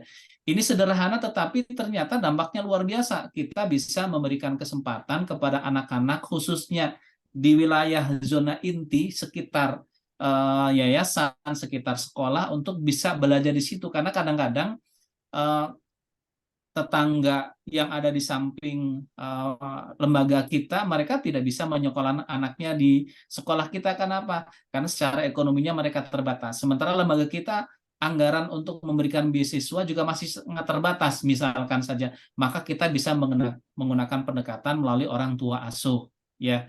Ataupun misalkan kita ingin orang ini bukan menggunakan pendekatan orang tua asuh, misalkan Bapak Ibu yang baik, kita akan, karena ini adalah aset wakaf, kita akan kembangkan ya untuk misalkan membangun ekonomi, misalkan untuk membangun minimarket. Targetnya minimarket itu mendapatkan keuntungan X rupiah. Dari keuntungan tersebut nanti akan digunakan satu, misalkan untuk memberikan kesempatan kepada para guru-guru untuk bisa melanjutkan sekolah ke jenjang pendidikan berikutnya, yang S1 menjadi S2, S2 menjadi S3. Sumbernya dari apa? Dari hasil optimalisasi. Yang kedua adalah nanti mauquf alihnya siapa? Orang-orang yang secara ekonominya diberikan keterbatasan oleh Allah Subhanahu wa taala bisa masuk juga belajar di tempat kita. Dan seterusnya. Jadi tergantung program kita itu akan fokusnya kemana.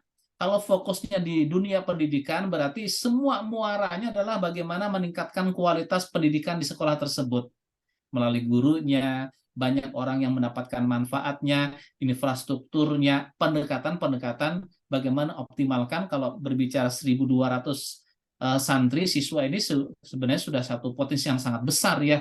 Dari 1.200 saja, misalkan kalau 1 bulan, Bapak Ibu, 1 bulan kita 1 hari misalkan 1 orang itu menyisihkan Rp1.000 saja. Rp1.000 kali 1.200 sudah sekian, kali 1 bulan sekian, sudah terhimpun dana tersebut. Bagi mereka 2.000, 1.000, 2.000, 5.000, mungkin bagi orang-orang dititipi rezeki yang lebih itu ringan, tapi akan menjadi satu bangunan yang ujungnya adalah akan meningkatkan kualitas pendidikan di sekolah tersebut. Jadi tergantung outputnya ataupun yang ingin dikembangkan di sekolah tersebut, tahap awalnya apa. Kalau pendidikan mungkin lebih fokus ke pendidikan, berarti bagaimana pendidikan yang berkualitas. Pendidikan berkualitas harus ya semua pihak ikut terlibat, baik sekolah, yayasan, ataupun orang tua terlibat di situ. Jadi keterlibatan orang tua itu bukan hanya sekedar, mohon maaf, kalau di kita kan ada POMG kan dia. Jadi sekedar kegiatan-kegiatan yang sifatnya insidental saja, tapi bagaimana kita berpikir untuk pengembangan yang jangka panjang. Jadi bukan hanya kegiatan nanti hari-hari besar, ada kegiatan, kemudian nanti kalau anak family gathering ada uangnya, bukan hanya di situ saja.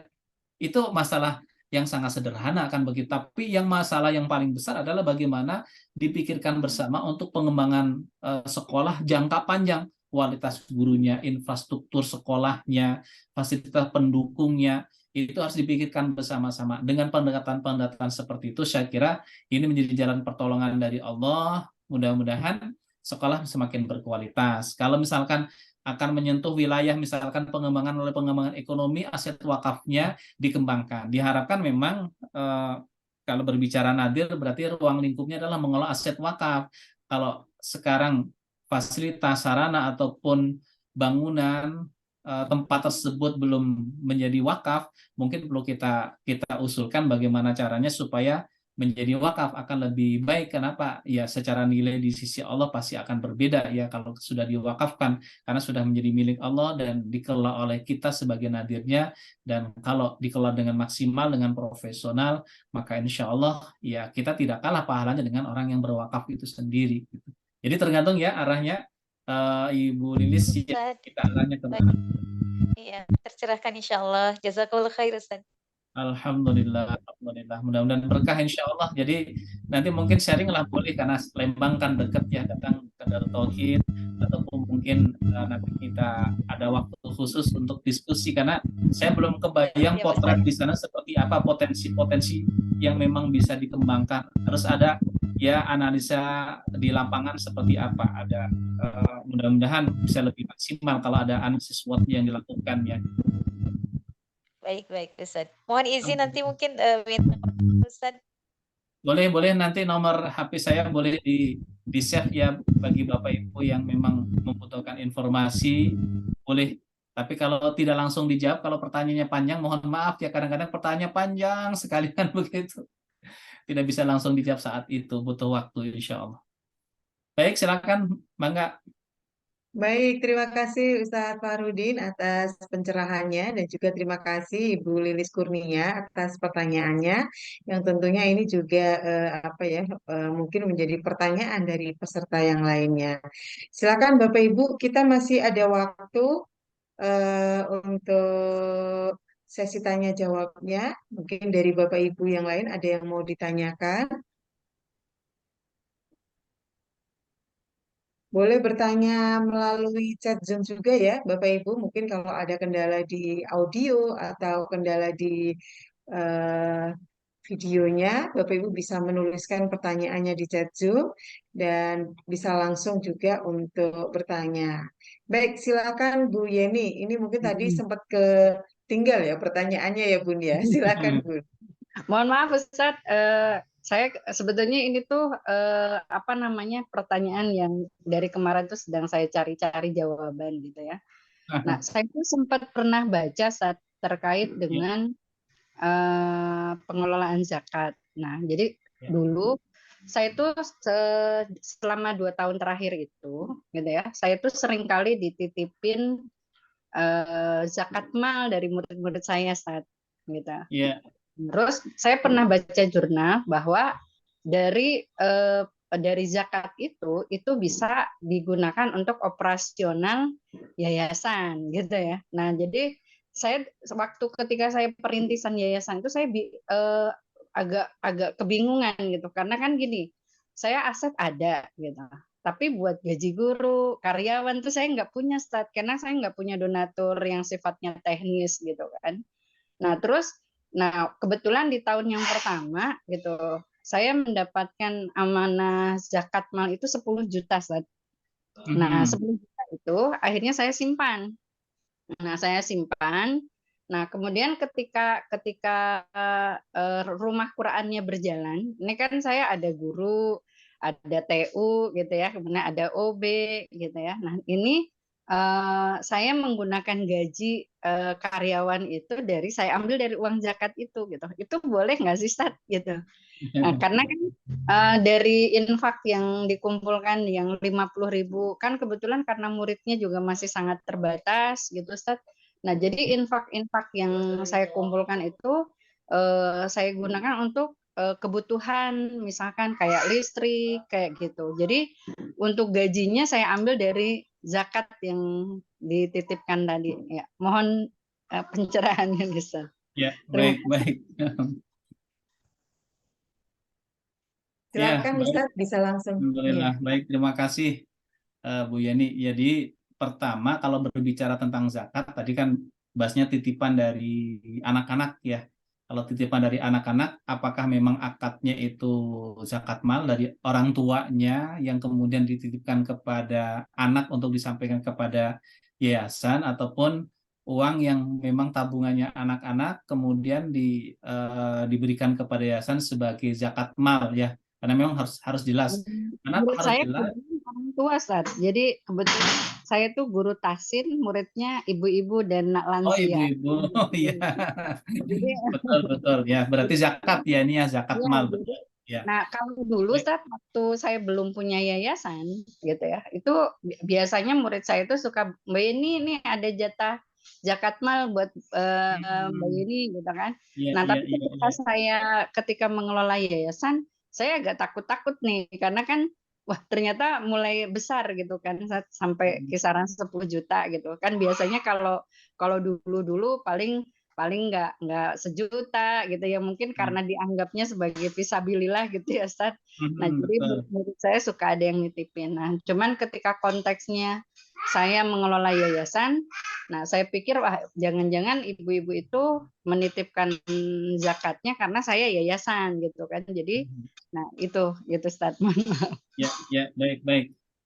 Jadi kalau kita mengacu kepada Al-Quran surat At-Taubah ya, ayat 60, innamas shadaqatu lil fuqara'i wal masakin wal 'amilina 'alaiha dan seterusnya, itu zakat itu kan untuk orang ya. Berarti selama penerimanya itu adalah 8 asnaf, maka diperbolehkan. Misalkan zakat mal itu dipakai untuk gaji guru-guru, berarti masuk ke dalam kategori sabilillah, kan begitu. Jadi sangat memungkinkan sekali. Yang tidak boleh adalah zakat mal dipakai untuk beli balon, bolam, listrik kantor yang mati. Ah, itu tidak boleh. Ya, tapi kalau digunakan untuk memberikan gaji guru yang mengajarkan di yayasan kita, di sekolah kita, sangat memungkinkan karena jelaskan dalam konteks di surat At-Taubah ayat 60 kan termasuk sabilillah berhak mendapatkan zakat mal di situ. Jadi apa yang dilakukan itu sudah benar. Ada lembaganya apakah yayasan ataupun tidak. Kalau di kita sekarang hari ini untuk yang mengelola zakat itu dipisahkan betul-betul satu yayasan supaya apa? Dikelola dengan baik, dengan maksimal sehingga banyak orang yang bisa mendapatkan manfaat dan tidak semuanya charity. Kalau misalkan gaji guru kan sifatnya kan habiskan begitu untuk gaji. Tapi ada program-program orang-orang fakir miskin mereka mendapatkan kesempatan untuk mendapatkan ilmu pelatihan, pelatihan menjahit, pelatihan bikin kue yang mereka kemudian bisa berkembang. Makanya melalui amil ya yang mengelola zakat mal tersebut. Tapi kalau melalui yayasan itu berarti yang penting tidak digunakan selain untuk yang orang, tidak boleh misalkan digunakan untuk beli lampu, digunakan untuk beli keramik dan lain sebagainya, tidak boleh, tapi diberikan kepada orang-orang yang mengurusnya yang mereka masuk dalam kategori sabilillah. Insya Allah boleh secara hukum. Itu Bu. Baik, Ustaz. Baik, terima kasih Ustadz Farudin. Sangat jelas ya Alhamdulillah. Bu Yeni. Alhamdulillah. Baik, selanjutnya ini dari Bapak Nur Alimin. Silakan bisa langsung di-unmute Ustadz.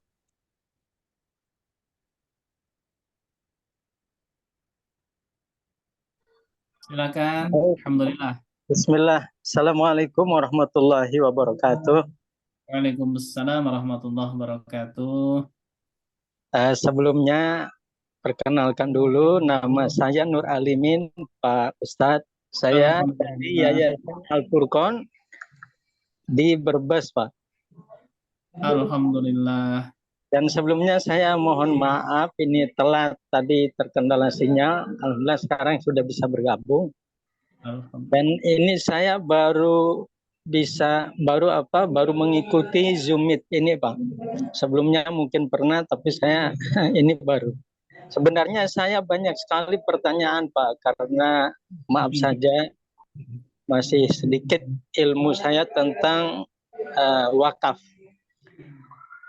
Pertama gini, Pak, saya pengen tahu tentang dalil wakaf. Kemudian saya pernah browsing di Google, itu ternyata dalilnya termasuk sodakotun jariyatun idama tabnu adama in kota amaluhu min salatin illa sodakotun jariyatun. Maksud saya gini, Pak, apa perbedaan antara wakaf dan sodakoh jariyah? Itu yang pertama. Yang kedua, kemarin kebetulan ada yang menitipkan uang 1 juta ke saya. Itu termasuk sodakoh apa wakaf? Karena yang menitipkan uang atau yang menitipkan uang ya itu beliau itu niatnya untuk wakaf 1 juta. Itu termasuk sodakoh atau wakaf? Kemudian yang ketiga, ketika kita menerima wakaf dari seseorang, apakah di situ harus kita terapkan rukun-rukunnya, termasuk wakif, mauquf alaih, mauquf bih, ikrar, itu seperti itu, Pak. Itu aja dulu 3, Pak. Sebenarnya masih banyak sekali karena keawaman saya tentang masalah wakaf. Mohon pencerahannya Pak Ustadz. Jazakallahu khairan. Baik, Alhamdulillah. terima kasih Ustaz. Silakan Ustaz Fahrudin. Baik. Alhamdulillah, terima kasih. Luar biasa ya, terus berkembang ya. Amin, Jadi Pak. kalimat yang sering muncul dan memiliki arti yang paling luas adalah kalimat sodakoh. Sehingga Iya. para ulama kemudian membagi sodakoh itu ada dua. Ada yang namanya sodakoh bilhal, ada sodakoh bilmal. Sodakoh bilhal itu sodakoh dengan perbuatan. Rasul menyampaikan tabassum liwaji ahika sodakotun. Senyummu terhadap saudaramu adalah sodakoh. Itu sodakoh bilhal. Ada Ya. sodakoh yang namanya sodakoh bilmal.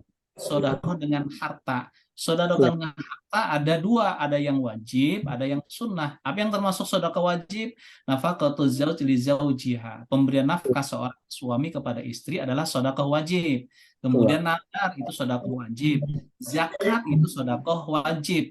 Ya, makanya kalimat khud min amwalihim sodakotan. Dalam Al-Quran disebutkan begitu di surat atau bahkan begitu. Khud min amwalihim sodakotan. Sodakoh yang dimaksud dalam firman Allah ini di surat Taubah ini adalah zakat. Ya. Kemudian ada sodakoh yang sifatnya sunnah. Ada anfaqo yunfiku infakon, menyisihkan hartanya digunakan di jalan Allah Subhanahu wa Ta'ala. Ada yang namanya wakaf. Wakaf itu dari kata-kata wakofa, berhenti ya, dengan definisi berbeda-beda di kalangan ulama, termasuk kalau berbicara tentang wakaf ya, definisi ada yang perbuatan hukum wakif untuk memisahkan ataupun menyerahkan sebagian harta bendanya milik untuk dimanfaatkan selama-lamanya untuk jangka waktu tertentu sesuai dengan kepentingan guna keperluan ibadah ataupun kesejahteraan umum, itu adalah wakaf. Kalau kemudian mengacu kepada Undang-Undang Nomor 41 tahun 2004, wakaf adalah perbuatan hukum seorang ataupun kelompok orang ataupun badan hukum yang memisahkan sebagian dari benda miliknya dan melembagakannya untuk selama-lamanya guna kepentingan ibadat dan keperluan umum dan seterusnya, kan itu definisi wakaf.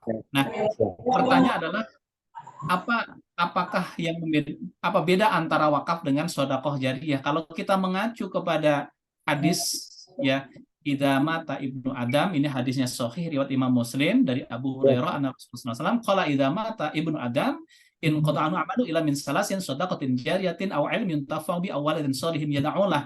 Kalimat sedekatin jariyatin, para ulama muhaddisin, para ulama ahli hadis sepakat bahwa kalimat sedekah jariyah itu sama dengan wakaf. Ya, jadi ketika sedekah yang jaro itu kan mengalir ila yaumil qiyamah, sampai hari kiamat, pahalanya mengalir sampai hari kiamat. Apa ibadah yang pahalanya mengalir sampai hari kiamat? Yaitu sedekatin jariyatin, yaitu berwakaf. Jadi kalimat sedekatin jariyatin sama dengan wakaf. Iya. Kemudian nih poin yang kedua adalah nih, penyakit orang tua lupa nih. Ketika ada yang ini Pak, ketika berwakaf gitu, apakah pun syarat itu harus diterapkan di situ apa gimana? Ya, pada prinsipnya ketika seseorang berwakaf, di situ kan ada wakif, orang berwakaf, ada nadir, ya, ada mauqufin, orang banda yang diwakafkan, ada yang namanya sirat, ya, ada sirat. Artinya apa? Ijab qabulnya itu apa? Keinginan dari wakif itu untuk apa? Saya wakaf melalui uang untuk pembangunan Masjid Al-Mubarakah Jalan Paledang nomor 48. Berarti sudah taksis. Artinya apa? Tidak boleh digunakan untuk yang lainnya. Kenapa? Wakafnya itu sudah spesifik digunakan untuk pembangunan masjid. Tapi kalau diserahkan, saya wakaf, silakan digunakan untuk misalkan lebih longgar, tidak dibatasi, maka nadir itu bisa lebih leluasa. Mana benda-benda yang memang bisa diwujudkan dengan wakaf, misalkan membangun masjid. Tapi kalau misalkan hanya untuk memberi sesuatu yang sifatnya mudah habis, maka tidak diperbolehkan. Kan kalau berbicara tentang wakaf kan nilai manfaatnya itu kan panjang, lama. Jadi tidak boleh wakaf itu sesuatu yang sifatnya nilainya pendek. Makanya harus jelas.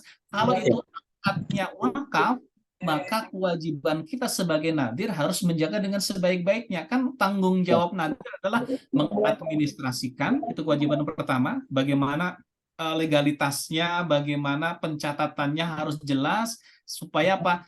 Hari ini, besok, tahun depan, 10 tahun yang akan datang, 100 tahun yang akan datang, semua orang yang tahu apa yang melihat benda tersebut ada statusnya wakaf, tidak boleh berubah yang dulunya wakaf menjadi bukan wakaf lagi. Maka nanti yang dituntut di hadapan Allah siapa? Nadir. Berarti tugas nadir pertama adalah mengadministrasikan. Yang kedua adalah menjaga kelestarian berlangsungnya harta benda tersebut, ya, termasuk mengembangkan bagaimana supaya aset wakaf tersebut itu bisa berkembang dan banyak orang yang mendapatkan manfaat tersebut. Berarti kewajiban nadir adalah menjaga itu. Maka ikrar itu menjadi sangat penting, Pak. Menjadi sangat penting karena apa?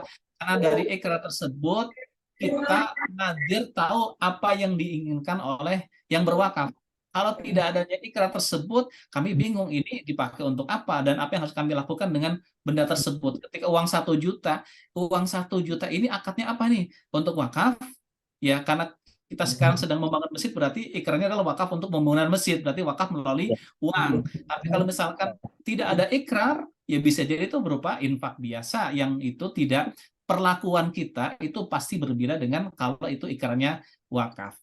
Itu, Ya. Pak. Ya, Pak Ustadz, sudah terjawab semua. Terima kasih, Pak Ya, Ustadz. Alhamdulillah, mudah-mudahan berkah insya Allah. Baik, terima kasih Pak Nur Alimin dari Brebes ya atas pertanyaannya. Bapak Ibu, Masya Allah ya, diskusi kita pada kesempatan malam hari ini, sharing yang disampaikan oleh Ustadz Fahrudin menjadi sesuatu yang menarik untuk kemudian kembali kita apa ya istilahnya kita telaah gitu ya. Baik, Bapak Ibu, Alhamdulillah ini waktunya ternyata sudah mendekati ya dari deadline gitu ya. Tapi saya beri kesempatan. Boleh ya Ustadz ya, satu orang Silakan, penanya, boleh. silakan kalau masih ada yang mau ditanyakan. Ini daripada nanti penasaran ya, mau bertanya kepada Ustadz Fahrudin tentang apa Darut Tauhid.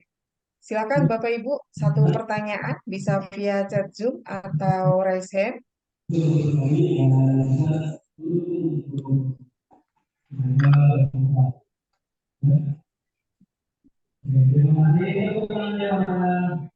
Dan pastikan Bapak Ibu untuk presensi ya di chat Zoom sudah dikirimkan untuk link presensinya. Insya Allah nanti akan dibagikan untuk video rekaman dari acara kita pada malam hari ini. Jadi mungkin bagi Bapak Ibu yang sempat masuknya agak terlambat atau harus ada acara yang lain sehingga meninggalkan forum pada kesempatan malam hari ini, nanti bisa mendapatkan informasinya secara lengkap.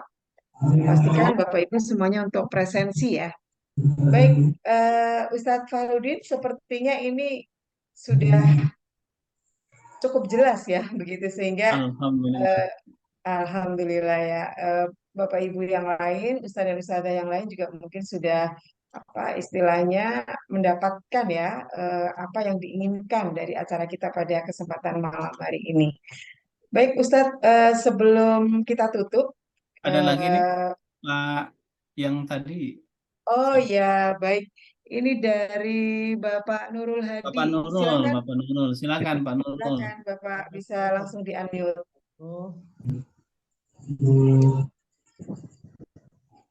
Silakan,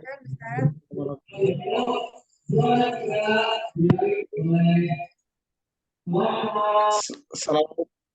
Assalamualaikum warahmatullahi wabarakatuh. Waalaikumsalam warahmatullahi wabarakatuh. Silakan Pak Nurul. Ya, saya dari Lombok, Pak. Alhamdulillah dari Lombok. Ya, terima kasih atas penjelasannya tadi, banyak sekali ilmu yang kita dapatkan. Nah, kebetulan ini saya sedang menjadi bagian dari yang dibicarakan tadi, yaitu masalah wakaf. Kemarin ada masyarakat kami atau keluarga kami yang dari Malaysia, tetapi dia punya tanah di sekitar daerah kami. Nah, dia berwakaf dan menjadi wazir adalah orang tua saya begitu. Tapi orang tua saya ini ya sudah lansia lah kita bilang, tapi ditokohkan di masyarakat. sehingga dia melepas wakafnya itu kepada orang tua saya. Namun karena orang tua saya dalam hal masalah pengelolaan wakaf ini beliau menyerahkan pengelolaannya kepada saya. Lalu pertanyaan pertama adalah siapa sebenarnya yang boleh menjadi wazir atau berapa orang? Lalu kemudian misalnya ketika orang tua atau mungkin nazir yang tempatnya melepas wakaf itu telah tiada atau tidak meninggal dunia, bagaimana model pemindahan nazir atau seperti apa ya? Itu yang pertama, Pak. Lalu kemudian yang kedua untuk masalah pengelolaannya, kemarin itu untuk pengelola karena akad nazir, akad wakafnya kemarin itu dia bilang saya wakafkan tanah ini untuk dipergunakan, mau dipergunakan kemana saja oleh wazirnya, begitu dia bilang ya. Artinya boleh dipergunakan untuk masjid, boleh ke tempat-tempat yang bermanfaat lah kita bilang. Dan kalaupun memang nazirnya mau memindahkan tanah itu tidak jadi masalah. Yang penting saya sudah serahkan sepenuhnya ke nazir. Urusan apakah mau dia pindah, mau dijual untuk kepentingan biasa, apa katanya. Nah, bagaimana itu, Pak? Ya. Mau penjelasannya, Pak? Baik.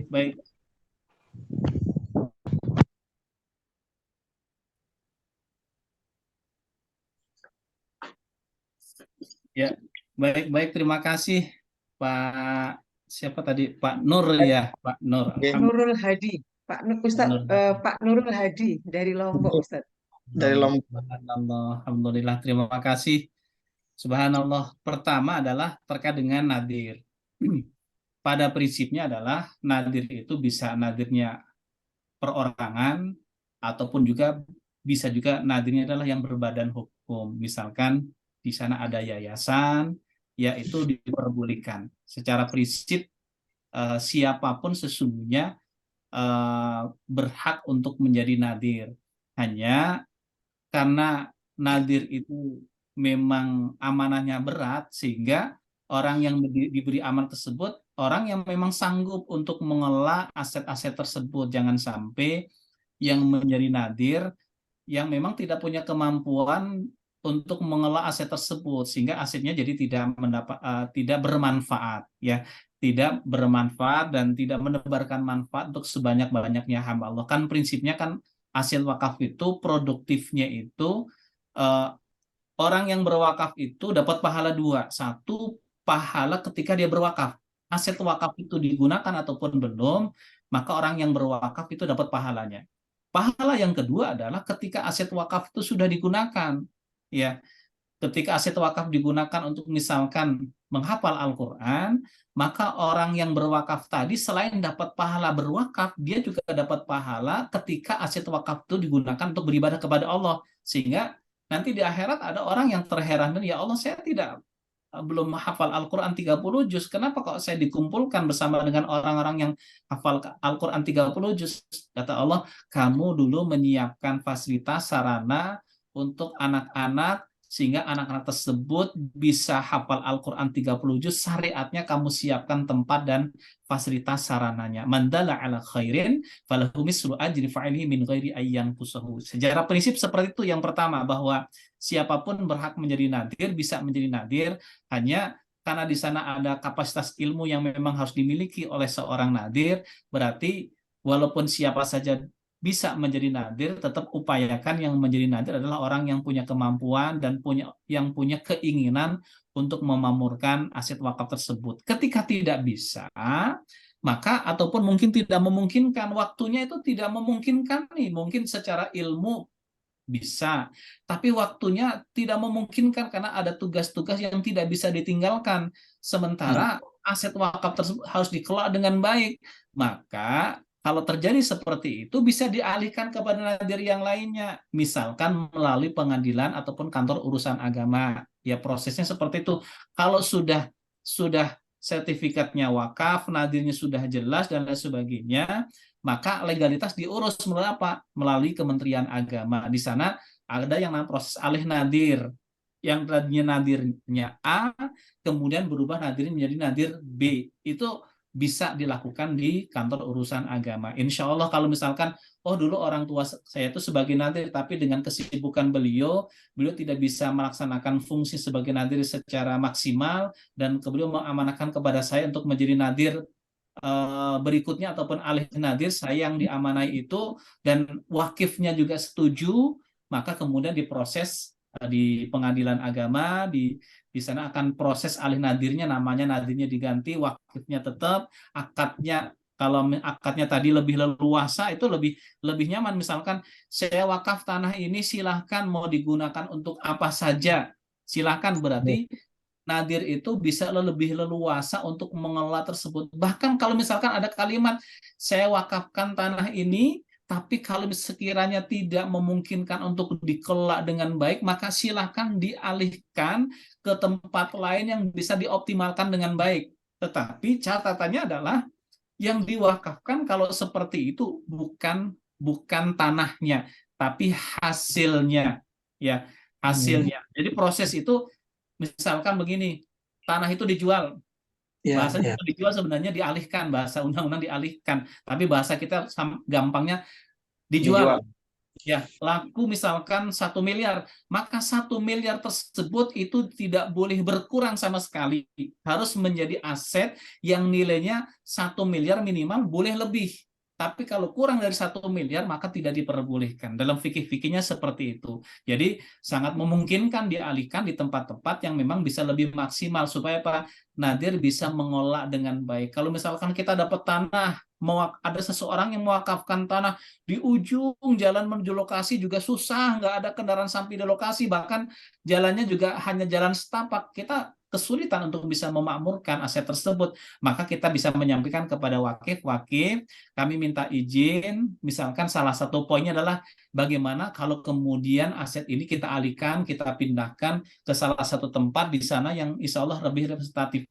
Bagaimana kalau misalkan ukurannya jadi berkurang, yang di sana 1 hektar dialihkan di tempat lain yang luasnya tidak 1 hektar, misalkan hanya setengah hektar, boleh tidak? Boleh, yang penting, ini pendapat jumhur ulama, boleh, yang penting nilainya itu tidak boleh berkurang. Kalau luasnya, madzhab Syafi'iyah tidak diperbolehkan, tapi jumhur ulama memperbolehkan, yang penting nilainya itu tidak berkurang. Kalau di sana 1 miliar, maka dialihkan ke tempat lain pun nilainya minimal 1 miliar, lebih dari 1 miliar boleh, tapi kurang dari 1 miliar tidak diperbolehkan. Itu lebih simpelnya seperti itu ya Pak Nur ya.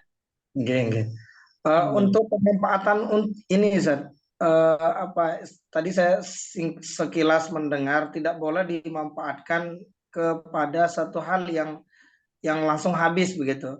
Nah, sementara kemarin ini kan hasilnya itu kan kita sewakan dulu untuk 3 tahun ini sambil kita pikirkan bagaimana pengelolaan berikutnya. Nah, kita sewakan 3 tahun. Nah, hasil penyewaannya itu sebagiannya kita gunakan untuk keperluan Bapak Ibu Dewan Guru yang ada di madrasah. Misalnya kita belikan spidol dan sebagainya gitu. Apa ini dibolehkan, Ustaz? Boleh. Yang tidak boleh adalah pokoknya. Kan tahan pokoknya, kemudian gunakan hasilnya. Hasil optimalisasi digunakan kalau secara undang-undang kan 10, 40, 50. 10 untuk nadir, 40 itu reinvestasi untuk pengembangan berikutnya, dan 50% untuk mauquf alaih. Mauquf alaihnya salah satunya siapa?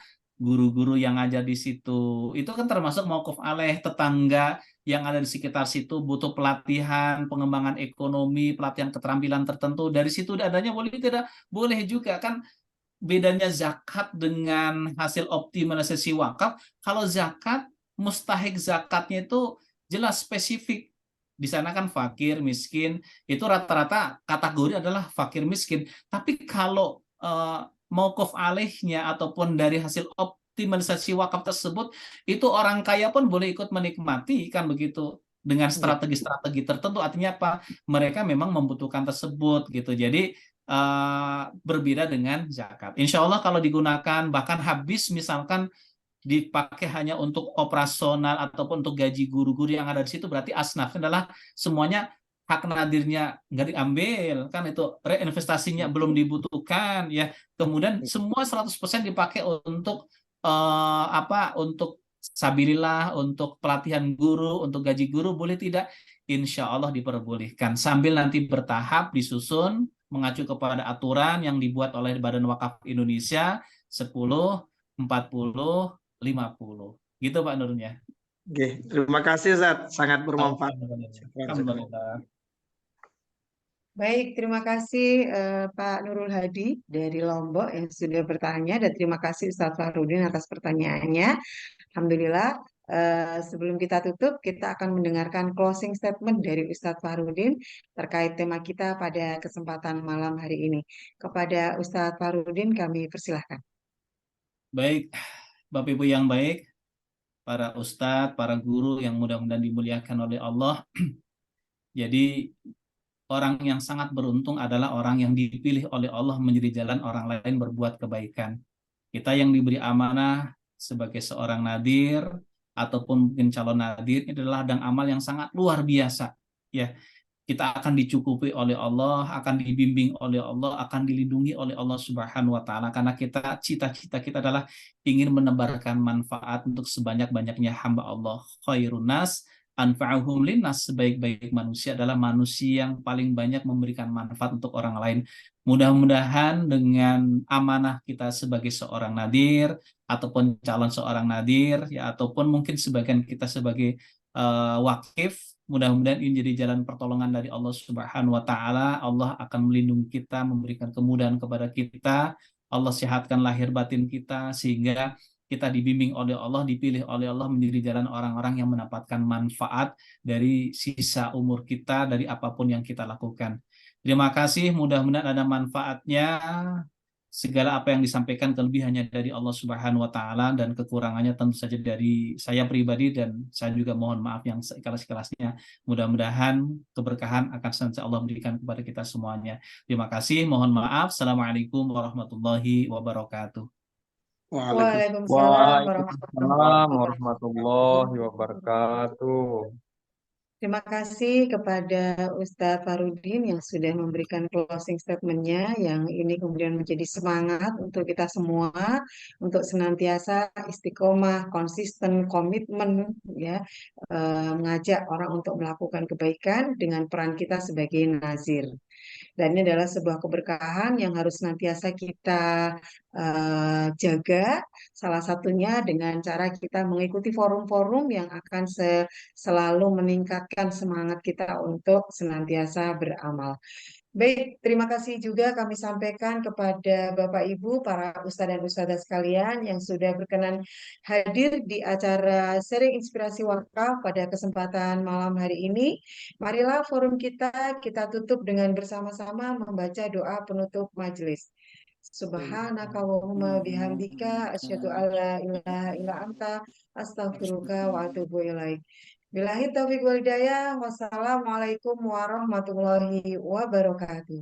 Waalaikumsalam Waalaikumsalam warahmatullahi wabarakatuh. Nomor kontak Bu Ustaz. Isna jangan lupa ya. Baik, siap Ustadz. Nanti saya kirimkan. Terima kasih Ustadz Farudin, Bapak Ibu. Jazakallah Ustaz. Alhamdulillah.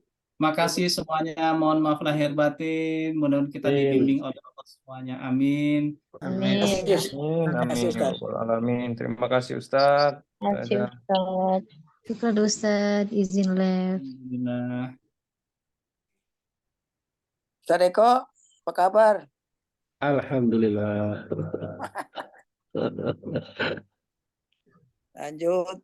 Lanjut. Mohon izin Ustaz ya keluar ya. Silakan izin juga saya. Ya.